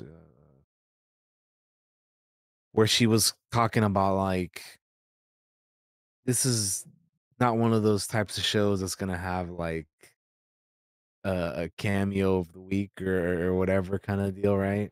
And she Uh-huh. was like, "Oh, wait a minute, it's only Bruce and Wong and so and so," and I thought that was kind of funny the way that they uh went about that. And then you're right, like each episode is like it kind of like follows with an overarching kind of deal, but then not really. Like each episode is kind of different, like and some of them are quite random. Um and they introduced a bunch of new characters, some which I didn't really care for, and others I kind of cool, like Pug. I got that Pug was cool. Is a cool character. I want some Iron Man 3s now too, dude. Like that was really Yeah. fun. I That was love fun Pug. a fun Pug's thing that they awesome. did. And uh Jen's like assistant friend Nikki was definitely I think another like fun like her like the interactions that they had were pretty pretty fun because you have that trio of Jen, Nikki, and Pug once she finally gets to that place. And then in the middle of that you got like fucking uh Titania and Abomination and all these other like Bruce and Wong and Wrecker and Todd and Josh and all these other characters that come in and are a part of this. And you even got fucking Meg the Stallion show up for an episode, which I thought was hilarious, and I love that. I thought that was a lot of good fun, even though the internet is being the internet about it. Um, Mallory, also another good character, I thought in this. Um, I think when I ask you if you had a favorite episode, I think that your favorite episode is my favorite episode and just about everybody's favorite episode. Um, I think this is one of those shows where like I think we all can agree that episode 8 was probably the best one, yeah. Yeah, agreed. Ribbit and Rip It was the best one because Mm-hmm. that's the one where we not we get leapfrog, yes, which is what a what a dumbass. But but we also get the man without fear himself. Finally, Matt Murdock, Daredevil himself, show up in the 8th episode. We've been waiting. They teased him, I think, an episode or two before that, when Jen and Nikki find uh the dude that gets to make her clothes, right? It Yeah. kind of teases his appearance with like the yellow helmet and stuff that he made for Matt. And yeah, we were waiting on it. Finally happened. Easily to me the best episode. It was very enjoyable, a lot of fun. Just so cool to see him back. I mean, when you hear the music, you see him in the suit, and you see like his like updated, like I don't even want to say power set, but just his the updated Daredevil in the MCU, like the way he moves and like the way he was like just doing stuff differently from his own TV, from his own TV show on Netflix, was really really cool. So I just I really enjoyed that episode. I really thought it Yeah. was was like I said, for me, easily the best one. I think a lot of people also agree it was the best one. And just like yeah, it was just kind of what I was like. Not every episode of this show is gonna be like that, which makes sense because this is obviously a very different type of show, and I said that at the beginning. It's like it's going for a very different type of audience, which makes sense. But like for me and my likes, that was like the best one, and kind of more of what I was wanting to see and what I like to see. And yeah, I there was some other ones that I thought were like I didn't think any episode was bad. I was just like, I don't, like the wedding one was kind of like for me, and like Mm-hmm. the retreat one was also very like like those two back to back were kind of like I don't. But I guess it makes sense because they give you those, and then again you get rip it and rip it after that, which is what we're talking about. The the Donnie Blaze one, the magic one where we get Wongers and fucking Madeline, that Donnie one was funny. Blaze. Yeah, that one was Donnie pretty funny. Blaze. Um, and then also I think the first episode was pretty good in the way that they set it all up. I thought it was pretty like Yeah.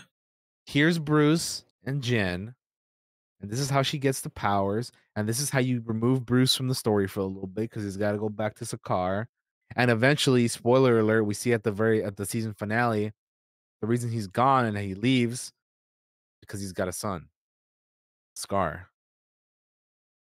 Um, which I'll be honest, I don't know too much about, I don't but either.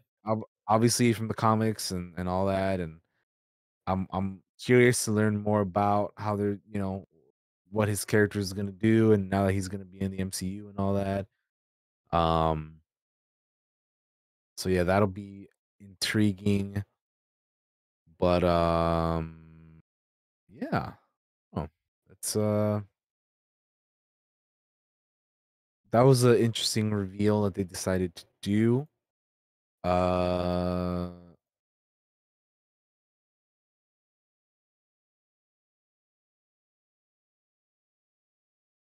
what else? Yeah, like well, yeah, I was going off of the first episode again, and just how well they like set things up, and Yeah. then we were also waiting on Emil Blonsky to show up because eventually we knew he was going to be a part of it with Abomination. He shows up in the third episode, I believe, or in the second episode, or like like pretty early on. And we see that he kind of has changed his outlook, and he's got like pen pals that are like his 8 soulmates or whatever the fuck, and he like doesn't like let the Abomination take over, much like Bruce kind of is in peace with the Hulk now and everything, and it just yeah, it's very like chill kind of relationship that those two have with their alter egos and whatnot, and it was just yeah, it was just cool seeing that side, and And then we got the explanation of how also Wong brought Abomination into Shang-Chi, because they show that in one of the episodes. Because you're wondering, like wait a minute, if he's supposed to be like, you know, not doing this stuff, like how did it happen in Shang-Chi, right? But they explained that, they talked about that, and one of the things that I thought was weird was like how Titania is just like randomly showing up everywhere, Right. like, and then just like how, like, I get what her character is supposed to be, and she's like she's like a influencer supervillain or whatever, but that was just like really, uh I don't know. It was it was it was like funny, but also like this is kind of weird, and like her character is kind of annoying, but I didn't hate it or anything. It was just, I don't know. Very Again, I think cartoony, I think. It's kind of yeah, like yeah. Like even from the first episode when she shows up at the end and like She-Hulk like kind of punches her and she like slowly like, you know, gets hit towards the wall or whatever. Like I get that that's like the corny cheesiness of it, which by the way, speaking of the corny cheesiness of it, I love some of the stuff they would do like with the title card intros and the in the season finale when they had like the old like 70s Hulk show like stuff. oh That my was god, great. that was I love so that. good. That was I loved fantastic. it. They even got some like dude to dress up as like She-Hulk, I think, and like do the like the, you know, like they did with like you know, Lou Ferrigno back in the day and stuff. And that was a nice little like, you know, Easter egg. Well, it wasn't really, but you know, more like a nod to the old Mm. like uh you know, Hulk show and all that. That's the thing we haven't talked about is like they break the fourth wall a lot. Like that's because They that's one of do. She-Hulk's deals, right? Like it's They break it one of the throughout. things she does. Yeah, yeah, yeah. She breaks it throughout, and like she's known to do it in the comics and stuff. So I guess to people who may not know much about her character watching this would be like, what the fuck? Which then in turn is really bizarre when you watch the finale, because the fucking finale, like I don't even know if I like the finale. Well, I mean, I don't hate it, but I don't know if I love it either, or like it, because it's just like it's so bizarre, dude. Like I get that it's a part of her character, like that she can do stuff like that. But I don't know, part of me is like, if you're gonna do that, then why don't you just make them change the script on everything you do? Like why stop there, you know? Fucking I don't know. It's just weird. Like No, I get you. but I get that it's part of her character. It's just a really bizarre like finale. I will say though that it was entertaining, Yeah. but you know, it was fun, but like story wise, I'm like, this is all over the place, man. And like they even comment on it too. She's like, oh, you know, Todd is we can't have him have superpowers, and what's Titania doing here? And oh, we can't have Bruce just saving me out of nowhere, kind of deal, you know. So Mm-hmm. it was and then fucking Kevin, dude. They literally just got a robot named Kevin, and he has a little fucking Kevin Feige hat on too and everything. That shit was funny, dude. Oh man. Yeah. And then another thing is that a lot of these we haven't mentioned this either. A lot of these episodes had post-credit scenes, which was kind of cool. Yeah. Like their own little post-credit scenes. And it was interesting. Like the one where they talk about like Captain America and if he fucks, and she's like, Captain America, and then like ends, dude. That has to be one of the like my favorite fucking post-credit scenes ever. That shit's hilarious, dude. I remember watching that shit like when it came No, out, and I was dying, bro. that That shit is one of was the so funniest funny. all time funniest MCU post-credit It scenes. was so So funny. good. And thank God they can finally stop debating that fucking theory on the internet. If fucking Cap was a virgin for fucking a billion years. No, he fucked. Yeah. Okay. Nah, Captain America fucks, homie. He USO tour. Come on now. A man does not look like that. Go on tour with a bunch of hot ladies and not fuck. Okay. Straight up, dude. And I think it's cool. I think it's funny that Bruce is the one that like let her know, because like you just know that at some point in Avengers Tower or Stark Tower or whatever the fuck, Tony, Bruce, Cap, Thor, all the boys are just chilling, talking shop, and you're hanging out and being like, "Hey, yo, Cap, yo,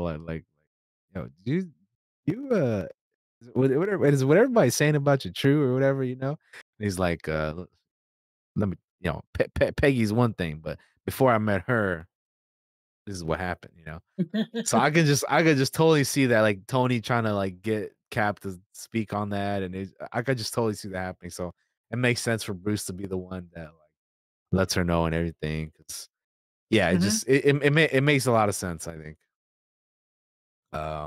That's one of the things I like about the first episode, by the way, is like Bruce and Tony built the bar on the island and all of that. Yeah. You can still see Bruce like mourning, Tony. Yeah. Like, so like we forget it because it's way back in the first episode, but it's like it was a pretty, like, if you read the room there watching that episode, like it's kind of fucking really sad in some ways when we're at that part. It's like you can tell Bruce isn't over that. Probably will never be over that, I would imagine. Oh yeah, that's his homie, man.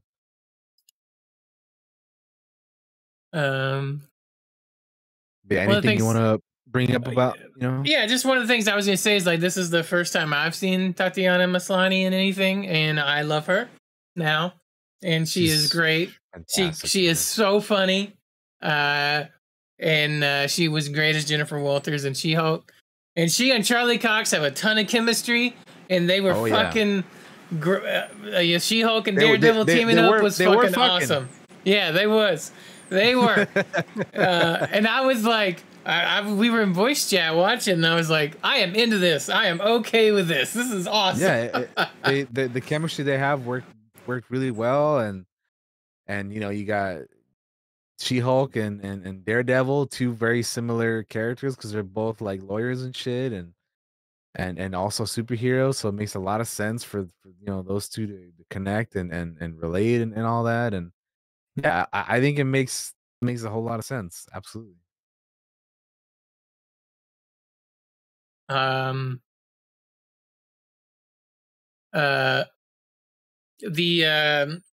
of my favorite parts, I love we did this in voice chat. When Pug gets the Iron Man 3s and we pause the post credits so we could look at all the fucking shoe designs. Like I just love that I had part. to do that because I'm like, yo, what else we got here? Like I want to see. And we were just going through them. It's like which shoe is which, whose belongs to who, and all that. That whole episode, I was wondering what the Iron Man 3s look like, and they never show us. And then in the post credits, they show you the art, and you're like, whoa, this dude has like the shoe in his hand, and he's got like a whole wall behind him full of shoes. You see like Daredevil shoes, Moon Knight, fucking Captain Marvel, like Cap shoe. Like he's got like everything, man. He's got like X-Men and stuff. You're like, whoa, dude, it's just fun looking at all that and seeing what he has back there. It's really cool. Mm-hmm.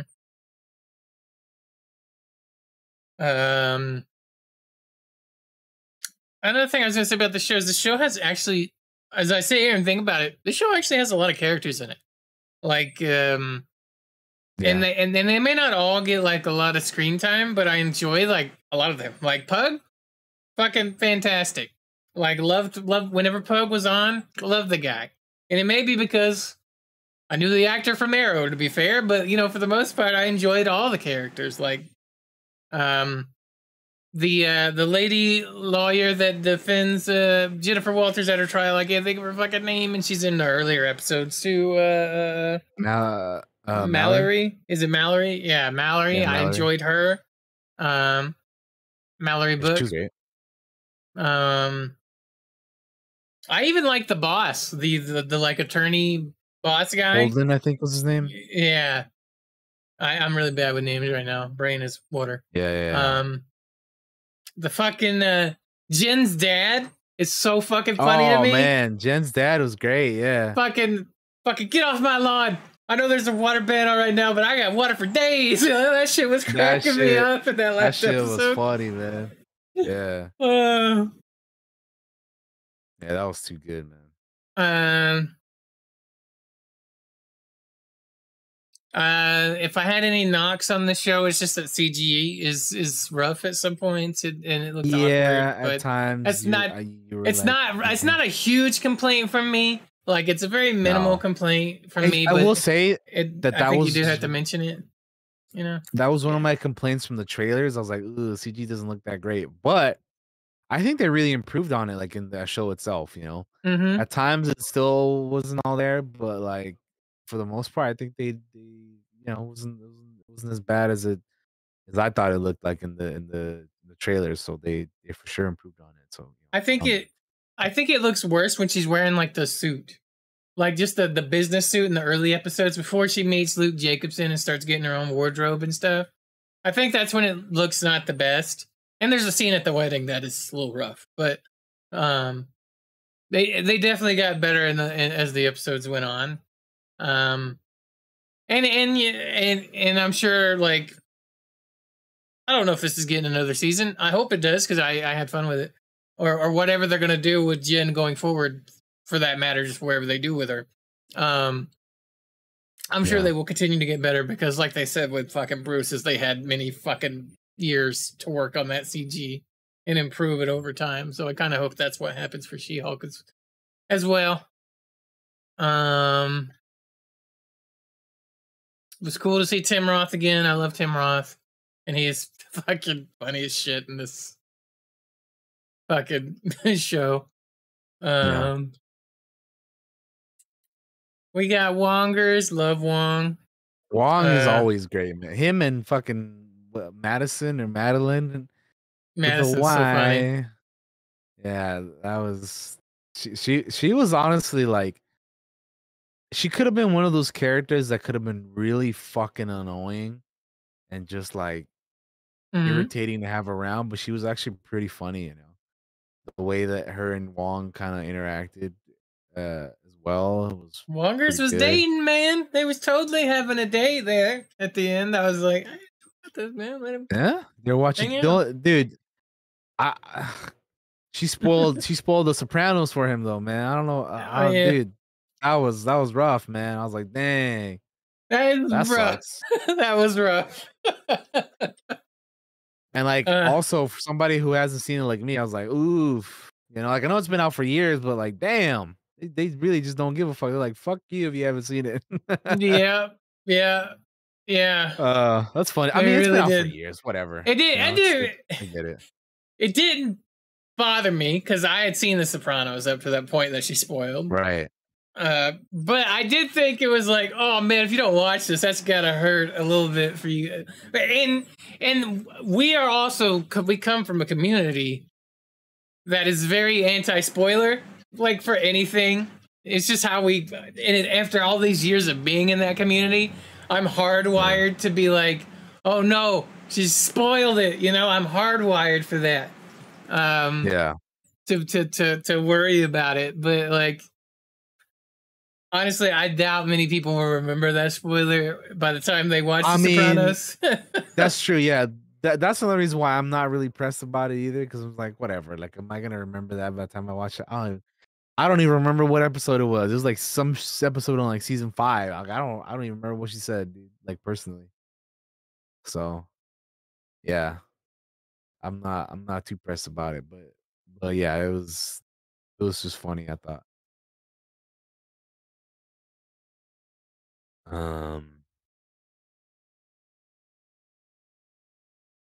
Also, I want to know what fucking Demon Madison made a deal with.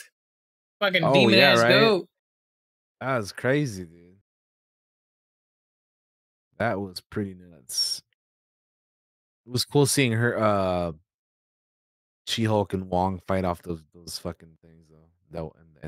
That Donnie Blaze episode though. Yeah. The Mystic Arts. All right. Yeah. I don't think I have anything else really to mention here. Yeah, I don't think there's too much for me to say about it either. overall, I liked it, even though I wasn't really necessarily the target audience. It was interesting learning more about the character, and the supporting cast was pretty good. I would say a lot of good actors and actresses here that you have doing their thing. Some pretty. I'm curious how this finale and how things that are from in the show are going to affect the future of the MCU. Um, and they kind of mentioned in the last episode that like maybe she'll be in a movie or something. They kind of alluded to it, so I could see that happening. I mean, here's the thing about all these Disney Plus shows, right? It's like with the exception of probably uh Miss Marvel, we don't really have any idea when the rest of these people are going to show up, right? Hmm. Like like it hasn't been confirmed, but it's been like strongly suggested and rumored that Moon Knight's getting a second season. We know that they're doing an Agatha spin-off show for WandaVision. Falcon and Winter Soldier's getting turned into Captain America 4. So some of these characters are continuing in movies and other things, but like there are certain characters like She-Hulk and uh a few others that are like, I don't know when they're gonna show up again, but it'd be pretty cool when they do, right? So that'll be really interesting to see where they show up, especially considering we know the slate for the next couple phases now. Um, so yeah, I am not sure. I would have to like take a look at the actual like let me take a look at phase 5 real quick, and then Yeah, go ahead. I'll see if there's anywhere like I think maybe they could show up in. While you're looking that up, one thing that we learned in episode Yeah. 8 is is Matt dropped some fucking the Sokovia Accords have been repealed Yeah. knowledge on us, which I don't think had been mentioned before, right? Like No. or if it had, I fucking forgot. I don't think it had. I don't think it has. I think that was new knowledge. So they Well, it's they like dropped that on us out of I think nowhere. sometimes we forget that like these shows are actually like take place in the future. Like Mm-hmm. I think in the MCU timeline we're like in 2025 or something, right? So because like Endgame like fucked everything up and like skipped time and like messed all that stuff up. So Yeah. we're in like 2025 right now. But anyway, uh so phase 5 we start with Ant-Man and the Wasp Quantumania. I don't think we're gonna be getting anybody from any of these shows in this, except for Jonathan Majors, who is obviously the He Who Remains and King the Conqueror, so he'll be in that for That sure. We know that that fucking that's a movie's gonna be fact. crazy. I'm That movie's gonna be excited. nuts, yeah. Secret Invasion is more gonna be like Nick Fury and Maria Hill and all that scrolls and all that stuff. Guardians 3, I don't think we're gonna get anybody in from this and that either, because that's gonna be like, they're gonna be closing out the Guardians trilogy, and they're gonna, that's gonna be really good too. I feel Echo. Oh yeah, Echo. I forgot about Echo for a little bit. That's a spinoff from Hawkeye, so obviously we're gonna be getting Daredevil and Kingpin in that as well. Uh, maybe some more Yelena Belova and Kate Bishop in that. Maybe I don't know. We'll have to wait and see. But I could see them showing up in that. Uh, the Marvels, obviously, you're gonna get Miss Marvel returning. Loki season 2, that's gonna be very interesting. The way that season 1 ended had me very like excited for season 2. So I'm very curious about what they're gonna do with that. Blade is kind of we talked about that already. How that's just gonna be in the fucking like pause indefinitely, pretty much. Uh, Daredevil Born Again. Obviously, we're gonna get Daredevil again. That's where I could see She-Hulk showing up again. Because he showed up on her show. Yeah. There's gonna be a lot of episodes of Daredevil. So I could definitely see her showing up in that one. Yep. Agatha, we already talked about. That's kind of a weird one, but obviously Agatha. Captain America: New World Order, we mentioned that already. That's gonna be basically more Falcon Winter Soldier and setting up the Thunderbolts for that as well. And then Ironheart. So Ironheart has been one that we've getting more news recently. And the rumor is that there is a villain called the Hood in that show, and that he's gonna be getting who is gonna be played by Anthony Ramos, the guy we mentioned earlier in the news for the Transformers stuff. He's the main guy of that movie. But he's gonna be the bad guy in Ironheart. And the rumor is he's gonna be getting his powers from Mephisto in the Ironheart show. And you know how people have been like joking about wanting Mephisto or whatever in the MCU now for a little bit? Mm-hmm. So the rumor is that he's finally gonna be showing up in Ironheart, but get this, he's gonna be played by Borat himself, Sacha Baron Cohen. So that is, if that's true, that's gonna be a very interesting pick for Mephisto. And honestly, I think it'd be good for him because he's used to playing all these like goofy, silly ass characters. Why not have him play more of a, a serious character? Like maybe you can add some of that silliness to it, but definitely, a different type of thing for him. But that's pretty much phase 5, and that's kind of what, you know, I think we can expect from some of these other characters. But yeah, She-Hulk, I think out of all that stuff, Daredevil, Born Again probably makes more sense, especially when there's gonna be a bunch of episodes for that. Yeah. But yeah, any closing thoughts on She-Hulk then before we or Marvel as we hop up out of this? Just as you were going down the list, I was just sitting here thinking, like, I fucking want Ghost Rider. Like, you were going down the list, and I was like, oh, yeah, I want Ghost Rider. I want Robbie Ray as Ghost Rider, though.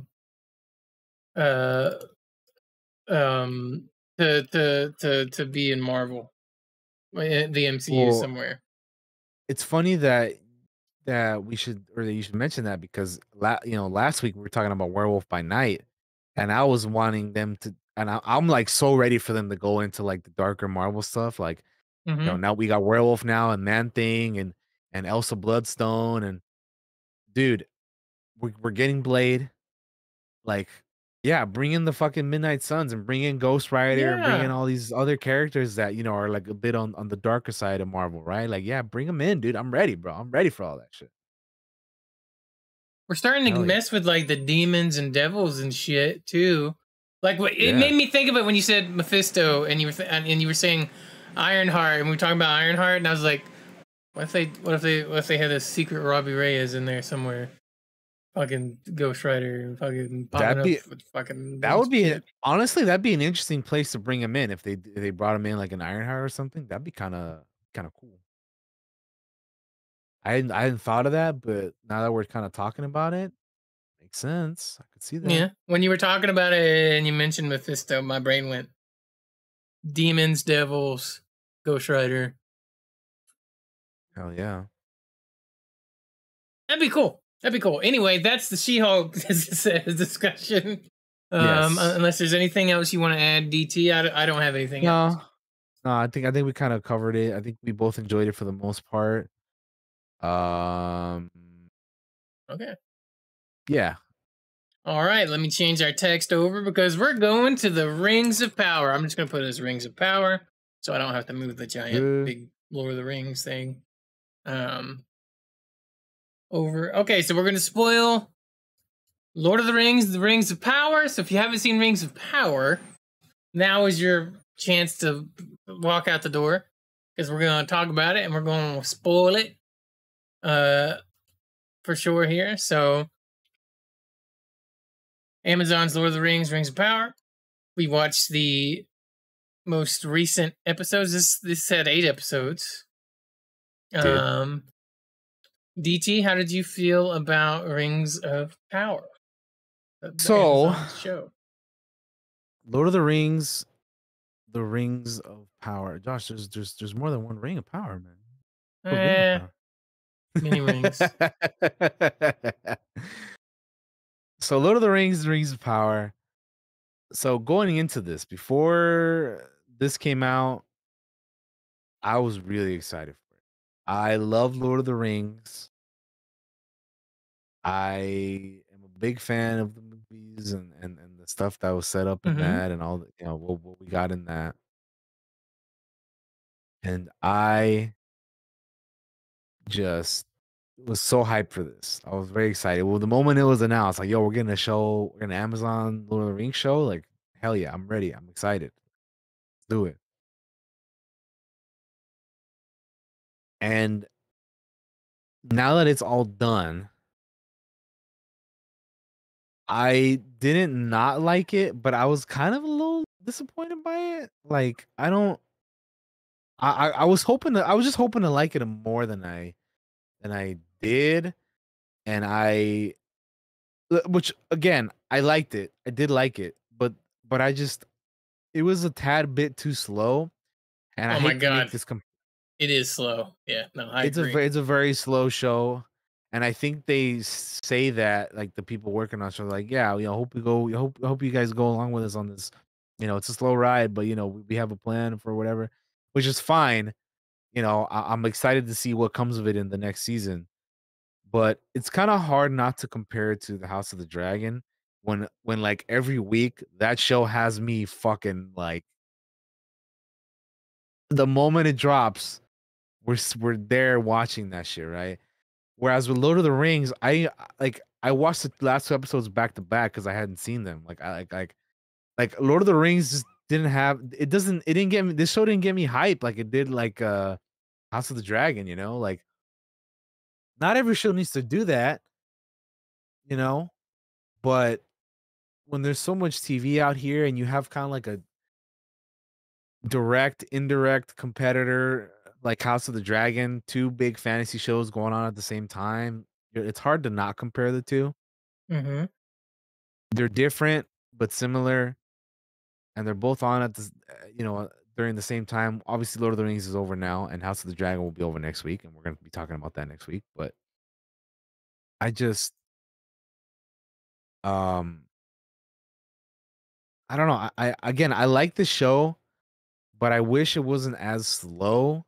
And I feel like when we got towards the end of it, there was some really interesting, cool stuff that they did, like in the last couple episodes, that I wish they had maybe.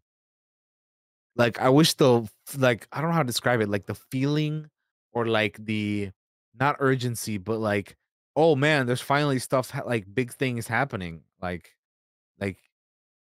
I'm gonna say a huge spoiler here, but we get to see the formation of Mordor, which I thought was fucking cool, bro. I was like, this is awesome. Like we get to see the Southlands turn into Mordor. And then they got the whole bait and switch with Sauron, right? They're like, oh, you think it's this guy, but it's actually this guy. And that, I don't know how to feel about that. I thought that was kind of weird with the way they like kind of handled Sauron and who he is and all that. Thoughts on that. I mean, if you want to speak on it, feel free, because I'll be honest with you, I don't know how I feel about that. So before I get into that part, I just want to say I like the show. It took me 3 episodes to get into the show, like for it to grab me. Whereas House of the Dragon, I'll just be honest, grabbed me from the first episode. But this is very much a slow burn, and then they get to that last episode, and that feels like it's fucking fast. But on the Sauron mystery thing, I felt like we did not need it at fucking all. Like, what is the point? Like, I didn't like it personally. Like, it's spread over these 3 different characters. It's like, oh, you're Sauron, and it's like, no, you're Sauron. It's like, no, it's this guy Sauron, and it's just like, it felt fucking stupid. Like, why does it matter? Like, and I'm not saying I need to know who Sauron is. I just don't need every character assuming Adar is Sauron or the stranger is Sauron. Like, I didn't need everybody being like, you know what I'm talking about? Like, it's fine that they had somebody as Sauron, but I didn't need the mystery of it. Like, he could have been there undercover the entire time. So, but when you get to the last episode, it's pretty obvious who the fuck it is. And like, and throughout most of the episodes, it's obvious who it is. So why even do the mystery? Like, the stranger was never Sauron. Like, and I feel like anybody that thought he was is fucking dumb because, like, it's pretty obvious that he's a damn wizard from the moment that he lands on the fucking planet, on Middle Earth. To me, I felt like I was like, this is pretty obvious that he is a wizard. So I did not need the mystery because for me there was no damn mystery. It didn't feel like they did. If it's supposed to be a mystery, I feel like they did a really poor job with it personally. And this is gonna be my biggest hate on the show is the Sauron mystery crap because I didn't like it. So that's why I'm getting not heated, but I'm kind of on it, you know, like a little bit. I'm kind of in agreement because again, I don't really know how to feel about it. It's like I didn't like. I don't know. It was just really weird how they did it. Like I'm kind of with you that I didn't need all that stuff to happen. It's just really weird. Like I don't know how to describe my feelings on it personally. Like it's just I don't know, man. I think going off what you said about that being like your biggest like knock on it.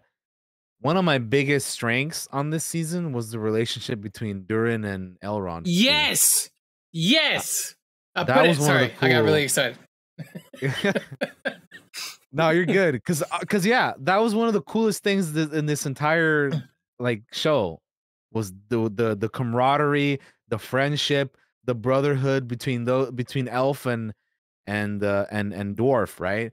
Like these two homies that like are kind of like they're both in the middle of this thing that like Elrond wants the mithril, but fucking Durin's like, yo, my dad is an asshole and I can't trust you. Because you're a fucking elf, and I know you're my homie, but fucking I don't know what you elves are up to, and all that stuff. All that stuff was great, and like Durin's wife and it was in the middle of that too, and Celebrimbor a little bit as well, but yeah, that to me was like probably like my favorite like two characters of this season and of the show so far was just the relationship and just the chemistry and the just relationship those two dudes had with one another. Like it was really cool to see that. I thought. I know a lot. Oops, sorry. Go ahead. No, go ahead. No, I was just gonna say there's a scene like in one of the episodes where they're talking to each other. I think it's in one of the later episodes. Fucking made me cry. I was fucking crying. I was like, God damn, they're so good. I love this.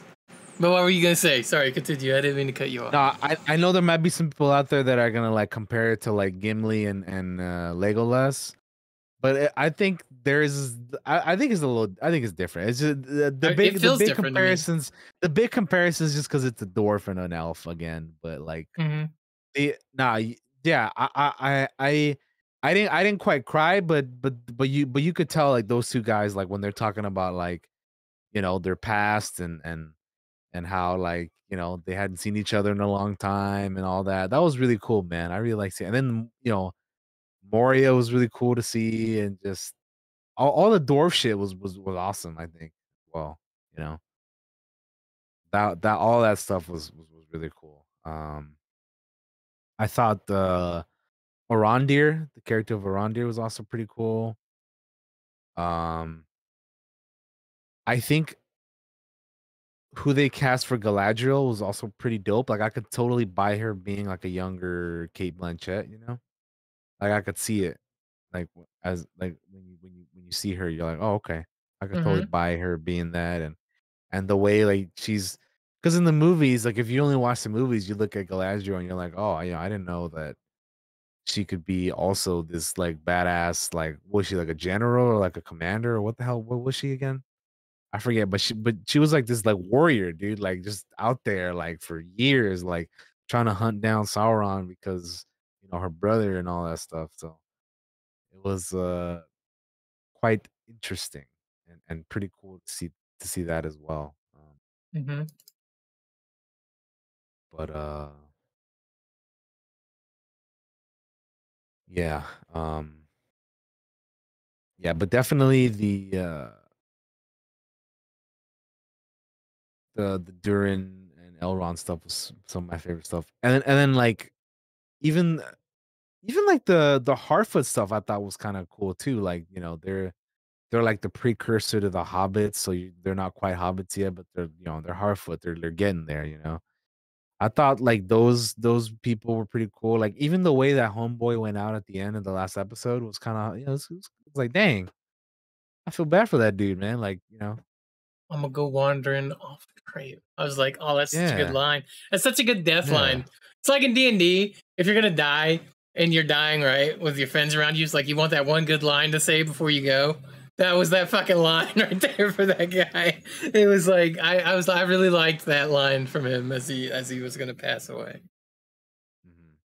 oh yeah, it was good stuff for sure. Mhm. I thought the Harfoot stuff was pretty fun, and like it was pretty good. I got total, speaking of the Harfoots, I got total fucking Sam and Frodo vibes from Nori and Poppy, Mhm. the two Harfoot girls that are like, Yep. you know, friends. I was like, this is just, you know, like totally like, you know, going off on an adventure. Like I'm gonna come, you know, you're not gonna go without me, kind of deal.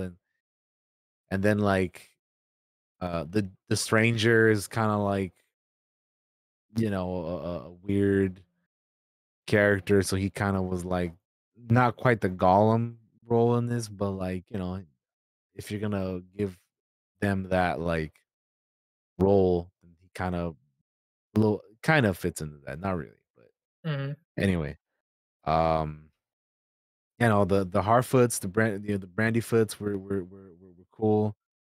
Um, I talked a little bit about Arondir.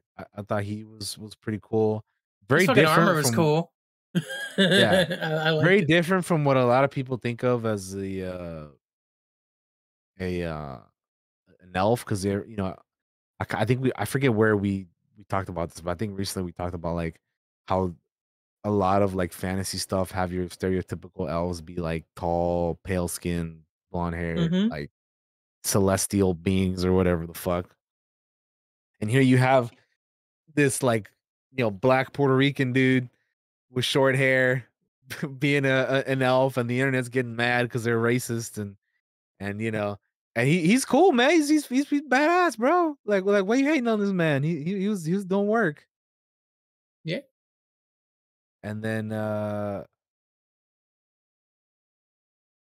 you know, and obviously he's got like this thing with Bronwyn and her son, whose name's Theo, I think, right? Yeah, Theo. Um and Another then I show with a lot also, of characters is this show. There's a ton of characters in yeah, Rings of Power. something I haven't brought up yet, but fucking, I thought the stuff with Isildur and his dad and all that stuff was really cool too. Because, you know, we hear about the name Isildur a Isildur lot, right? Isildur, and it's like, oh shit, that's him, bro. Like cast us this into is the the guy. fire. Yeah, this is the guy right here, bro. Mhm. And you get to see who his dad is, and like, you know, his family, you know, his brother and sister and all his friends and all that shit, and where they come from and all that. And that was really cool. So that kind of stuff I thought was really dope. But yeah, I don't know.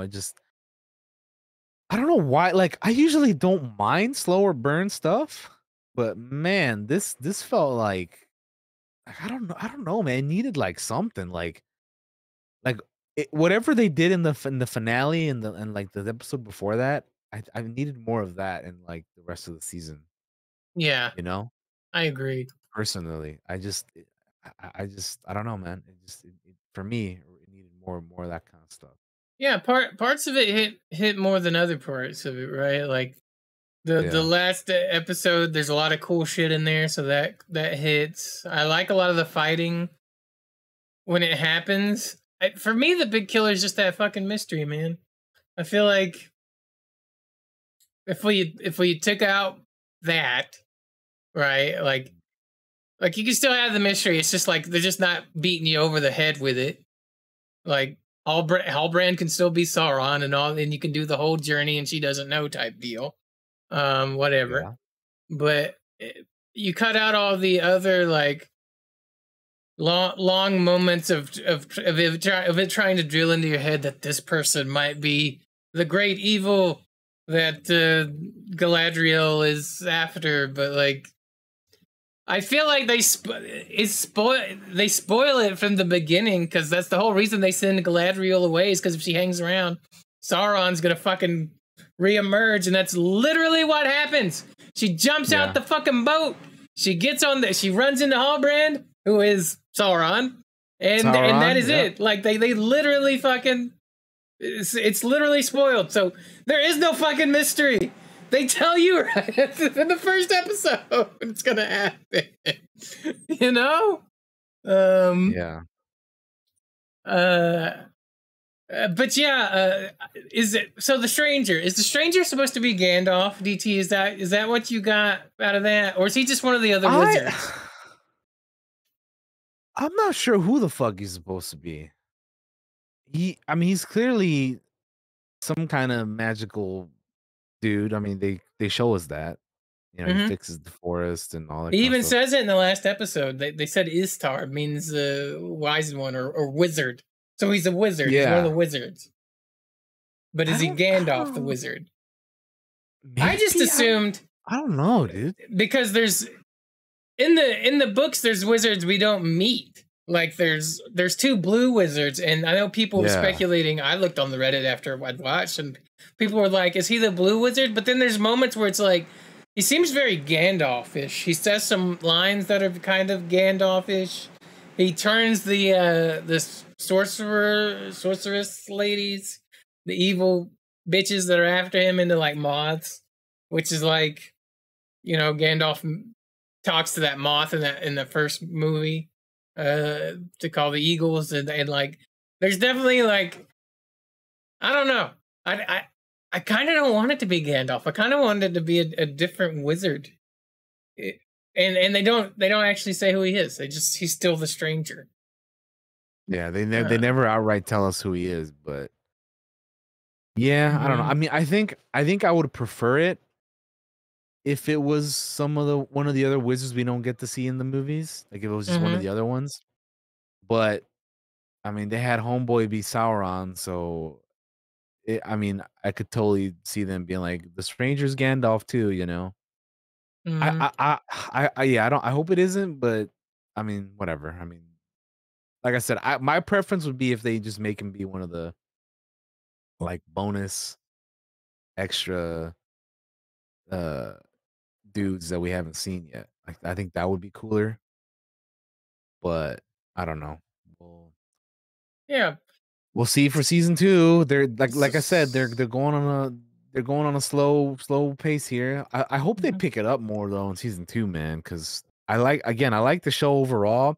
I think when you look at the show, you can clearly tell that it's very beautiful and it, you know, you can tell all the money they put into it, like, you know, looks wise, it's very beautiful and it looks good and all that, which it should, because it's the most expensive show ever fucking made. True. So, you know, you would hope for it to be that way. But and then, you know, and it's actually the case. So they did it and it looks good and all, but yeah, I don't know, man. I need like I don't know. I just wish there was more like the stuff that we saw in the last few episodes. I know I keep saying that. Yeah. Yeah. No, I agree with you. Which again, I didn't hate it, but it just felt like so slow to me. Like I was wanting to just love the show. Like I was so ready to love it from the beginning, and it just kind of like I don't really. I like it, but I'm not. But the thing is, like, I'm not like going out there and be like, "Yo, you need to watch the show because it's it's like fantastic or it's amazing. Right. You gotta watch it." I'm just like, yeah. I mean, if you like Lord of the Rings, just check it out. But I've seen people that are Lord of the Rings fans that haven't been feeling it either. You know, so it's like, well, I don't know, man. It's just one of those things, dude. Yeah. Yeah, there's a lot of people that don't like lore changes, and I think they changed some things here and messed with some timelines. But man, fucking Yeah, I mean, throw that shit out the window and just try to enjoy it for what it is, because like you can't they change it back.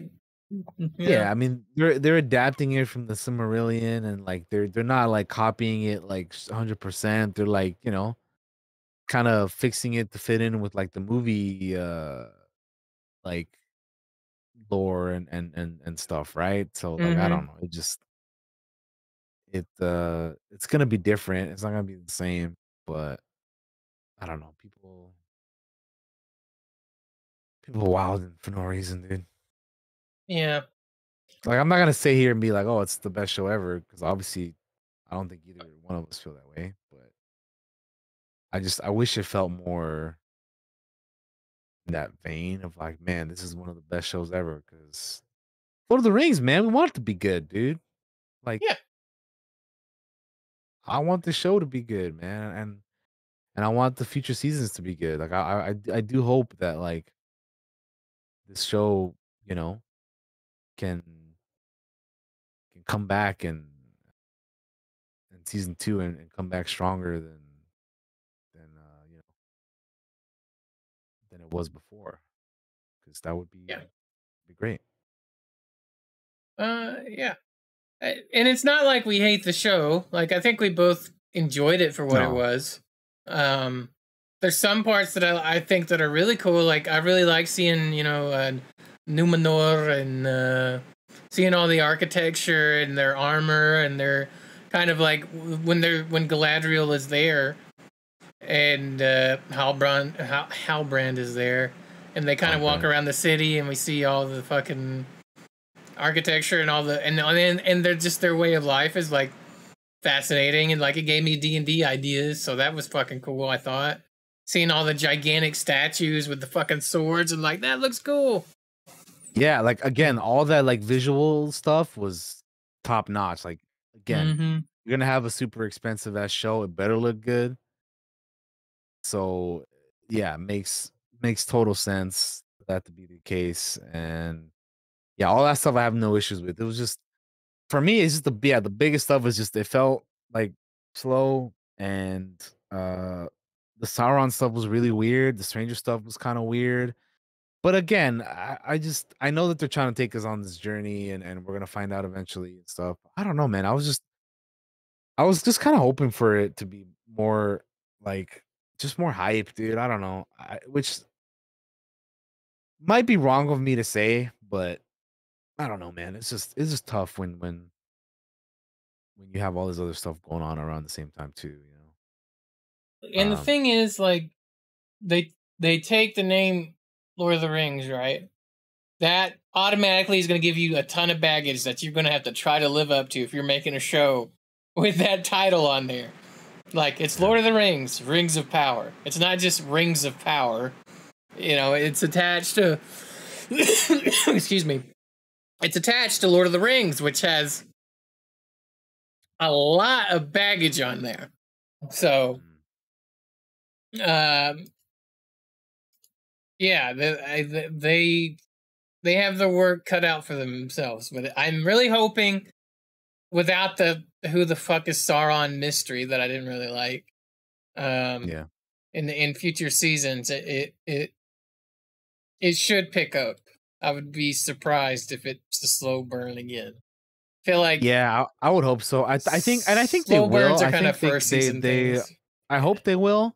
Like, take that into account. Like, of course they got the story they want to tell, and Mm-hmm. well, I mean, we say all this, but we're still gonna watch the show anyway. So Yeah, like, regardless of what happens, we're gonna stick through it. We're gonna watch it because we love Lord of the Rings, and we want to, we love the world and all that stuff. So definitely gonna be there for the ride.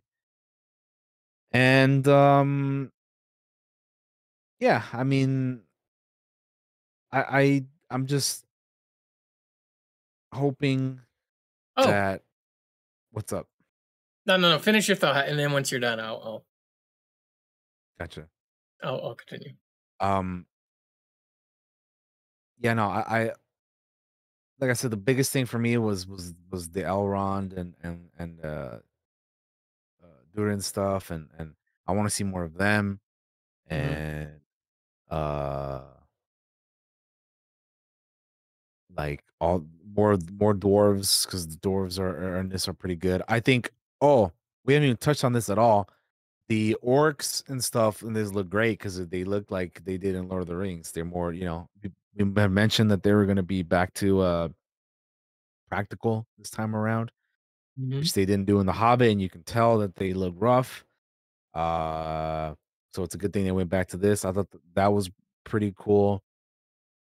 The character of Adar was also very intriguing to me. I was like who like this guy, like who's like this bro, like this dude's an interesting like dude in the middle of all these fucking orcs and shit. He's like a human bro, like just kind of like how Saruman was in the trilogy. But yeah, I just like really quickly before you go ahead onto your thing, Josh. Fucking, I did not know this. I don't know how I didn't see this in the credits of the episodes or whatever. Fucking the name of the actress that plays Galadriel, her name sounds like something out of Lord of the Rings or some fantasy. Her name is Morfydd. Yeah. Like her real name is Morfydd Clark. I'm like, bro, that's a fucking cool ass name, dude. Like like your real name sounds like you were in a fucking fantasy world or something, man. Like that's a D&D name right there, man. You know what I mean? Like that's awesome. But yeah, I just thought that was pretty cool. But anyway, go ahead. The only thing the reason I gasped was like we didn't mention Celebrimbor.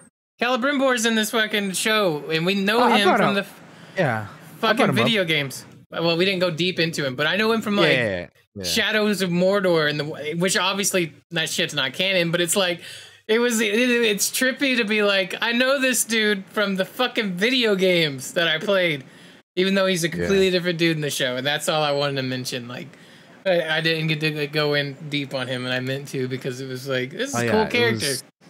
It was really cool interesting history having him in this, because you hear the name and you're like, oh shit, they have him in this. That's awesome. The Bright Lord. Yeah, it was really cool having him in, like you said, from the Shadow of Mordor games. Really cool character, and you hear the name a lot, and you're like, oh, here he is finally. And then it's a cool ass name. Celebrimbor. It is, yeah, Celebrimbor. No, but yeah, that like just hearing like him talking to like Sauron or Halbrand, whatever, at the end, being like, "Oh, do this, do that." It was kind of funny though, dude. Like you've been around for how long, and like didn't occur to you to try this out, man? Come on. That's the thing. Instead of Sauron like manipulating him a little bit, it almost makes Celebrimbor look like an idiot that didn't know this thing instead, and he's like giving him some great gift of knowledge. It's like, bro, come on. You're the greatest smith of all time, and you didn't realize this? I could have told you this, and I'm not a smith. It felt a little... There had to be a smarter way to do that. I thought that was a little weird, but whatever. I can like... There's a better way to do that, and I'll tell you how.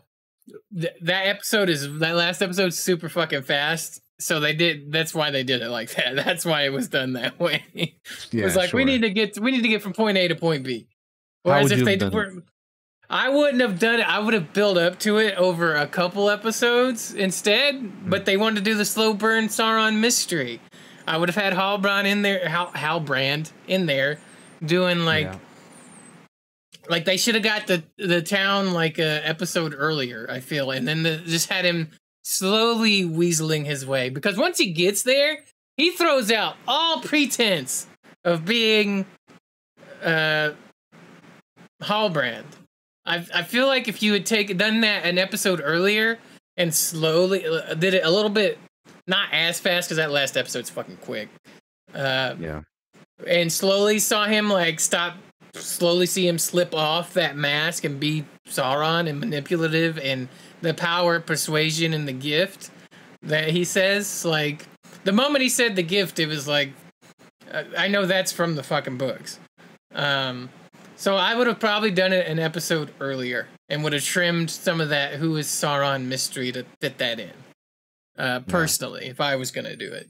It just I feel like it doesn't make a lot of sense for Celebrimbor to be that dumb. It felt like he's just really dumb to me in that moment. Yeah, and in that, yeah, you're like, come on, bro, you're a fucking elf that's been alive for how long, and like, you're supposed to be like the best at what you do, and you couldn't think of that. Like, that doesn't even seem like something that would like be so like it wouldn't take like rocket science to figure that out. I feel like, but I don't know.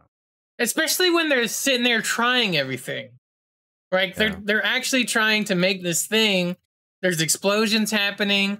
Like, that doesn't cross your mind to attempt this out of everything else you're trying. So and the reason it happens is because I feel like that last episode is really fast, and they just have to get from point A to point B. Which again is so bizarre because the rest of the season is so slow, dude. Right? I don't know why they did that. I don't know why, dude. But they're telling the story they want to tell it. You know, just, you know, whatever. I think they did a good job. Overall, yeah. I just feel like they could have improved just a tiny bit on that last little bit. That's all. I'm not even hating on it, really. I think it makes one of their characters look stupid, but hey, there's a lot of characters that end up looking stupid in things just because you've got to get to that other point. You got to get there. And by this point, we've already built this slow burn. We got no choice but to make them look stupid to get there. It happens. They wrote themselves into that. Yeah. It's fine. It's whatever. It kind of blows my brains a little bit, but it's cool. But yeah, I'm like you. Like, Elrond and Durin were like my favorite parts of the show. Those actors were great. Easily the best. Super easy to do. On the season, yeah. Like I almost never wanted to leave the dwarves. I thought the dwarves were fucking great. Just the dwarves in general are fucking awesome in the show. Like, from the moment we see them fucking, when Elrond goes in and they have to fucking do the contest to break fucking rocks and shit, I'm like, this is fucking metal. This seems like something dwarves would fucking do. Yeah. All the way to the last conversation that Durin has with his father, and he's like, "You profane the crown that you wear." Like, that fucking shit was metal. Like, there was some good fucking written dialogue in there when he's arguing with the old man. That conversation with his dad was cool, you know, talking to him about like, yo, you always had this vision for me and what I was gonna be and all this shit. But yeah, it was just cool, man. Like seeing that stuff. I just hearing them talk about it, and they bring up like his mom and I don't know, that is the stuff that worked for me. That's what I want more of. Yeah, for sure. Because the writing there is so good. It's so good. The dialogue is so good. And we haven't even mentioned the like Numenor like queen and like how she got like basically blinded. Yeah. And she's like, we're gonna go, but be ready because we're coming back, you know? Mm-hmm. At the end there. All I could think of is the fucking MacArthur in the Philippines in the World War, where he's like, I'll come back, and then he does, and that's immediately where my brain went for that. When she's, we'll be back. It's kind of what I thought of. Yeah. We didn't mention the Palantir that gave the fucking vision of Numenor getting fucking drowned and washed away. Really?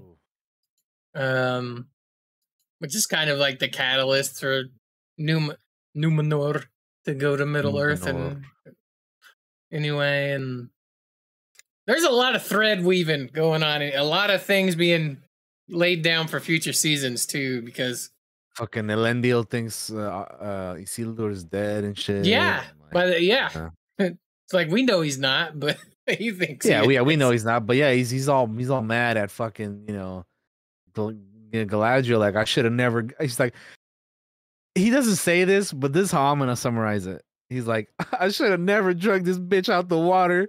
Fucking cost me my son. Fucking blinded the queen. I'm fucked up.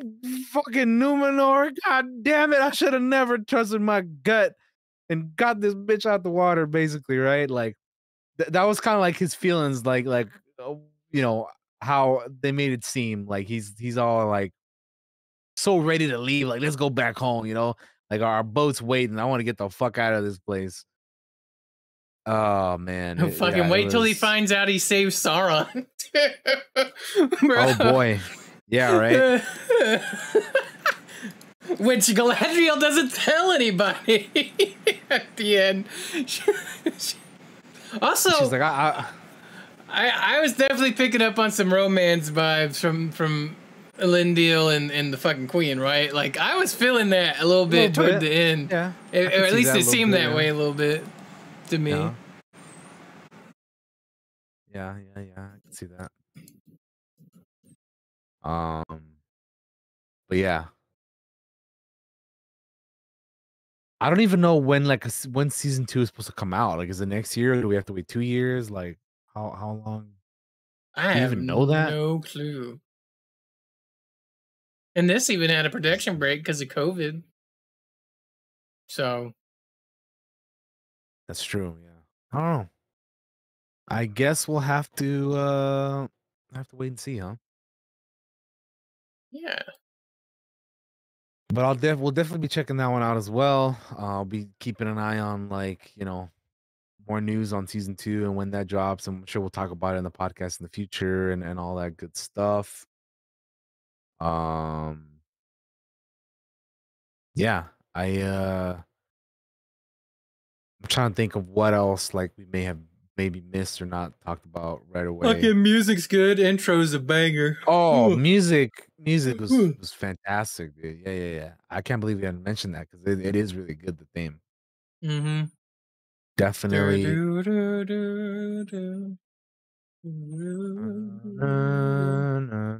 Yeah, very good. Very, very good.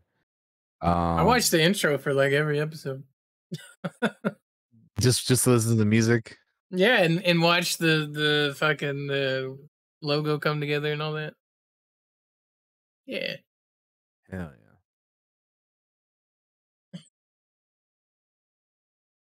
yeah. But yeah, music was great. Yeah. Yeah. I can't think of anything else. I think I'm done. My throat is hurting. All right. Well, there it is. Chatting. That's Lord of the Rings. The Rings of Power. To go along with She-Hulk. She-Hulk. Talked about both of those. Yeah. I guess that's it. That'll do it. Wrap up today's episode. The show. Yeah. I'm gonna go ahead and throw her over to DT so he could say his goodbyes and tell you what he's gonna be up to for the next week. DT, you are on the main screen, my man. Go right ahead. All right. Thank you guys for joining us today on the 135th episode of Clockwork Cantina, talking about She-Hulk, Attorney at Law, and Lord of the Rings, The Rings of Power. We'll be back next week where we will be talking about House of the Dragon because that ends next week as well. Boy, do we got a lot to talk about on that one, huh? That's gonna be fun. But yeah, and then obviously we have the Halloween special in 2 weeks from now, which should be fun. I'm done with Elden Ring, like I said, on stream. So I can finally do well. First of all, expect YouTube videos that keep going up for my Elden Ring playthrough. But apart from that, now that we're finally done with that game, I can finally play scary, spooky horror games on stream. So we're gonna be starting that tomorrow. Yeah, we'll be starting that up tomorrow, and then for the remainder of the month, we'll be playing that stuff. And yeah, thanks again. Follow me on all the things on see on the side here, and that'll do it. Bye-bye. Out. See ya. All right, guys. Thank you for watching today's show. Believe it or not, we liked both shows. Like, we liked them. They were cool. I may have been a little harsh on the Rings of Power stuff, but there's just some things I didn't like. But for the most part, I enjoyed it. And that's the other thing is, like, if you enjoyed it, of course, there's a siren going by right now. I don't know if you guys can hear it. There it goes. They just know we're ending. It's fine. It's true. They do. We gotta put the fire out. The show's too hot. I lost my train of thought. But yeah, I enjoyed the shows and all that. It's just opinions. That's what I was gonna say. It's just my opinion on certain things, and if you disagree with that, that's cool, man. I don't. Just because you like something, it's okay to like something I don't like, and it's okay to not like something that I do like. So that's totally cool. It's just opinions, man. It's totally cool. Thanks everybody for watching the show. Appreciate you guys. Make sure to check out all of the links there on the sidebar down below. 902 Dice Creations on Etsy, Instagram, all that stuff. If you want to see the dice stuff, I moved my workshop stuff today, so we're gonna get back into dice making and putting more things up for sale and more photos of things. If you just like seeing that stuff, that's cool. And follow all that stuff. We're gonna see you here next week for House of the Dragon. That's gonna be fun to talk about. And until next time, guys, bye-bye.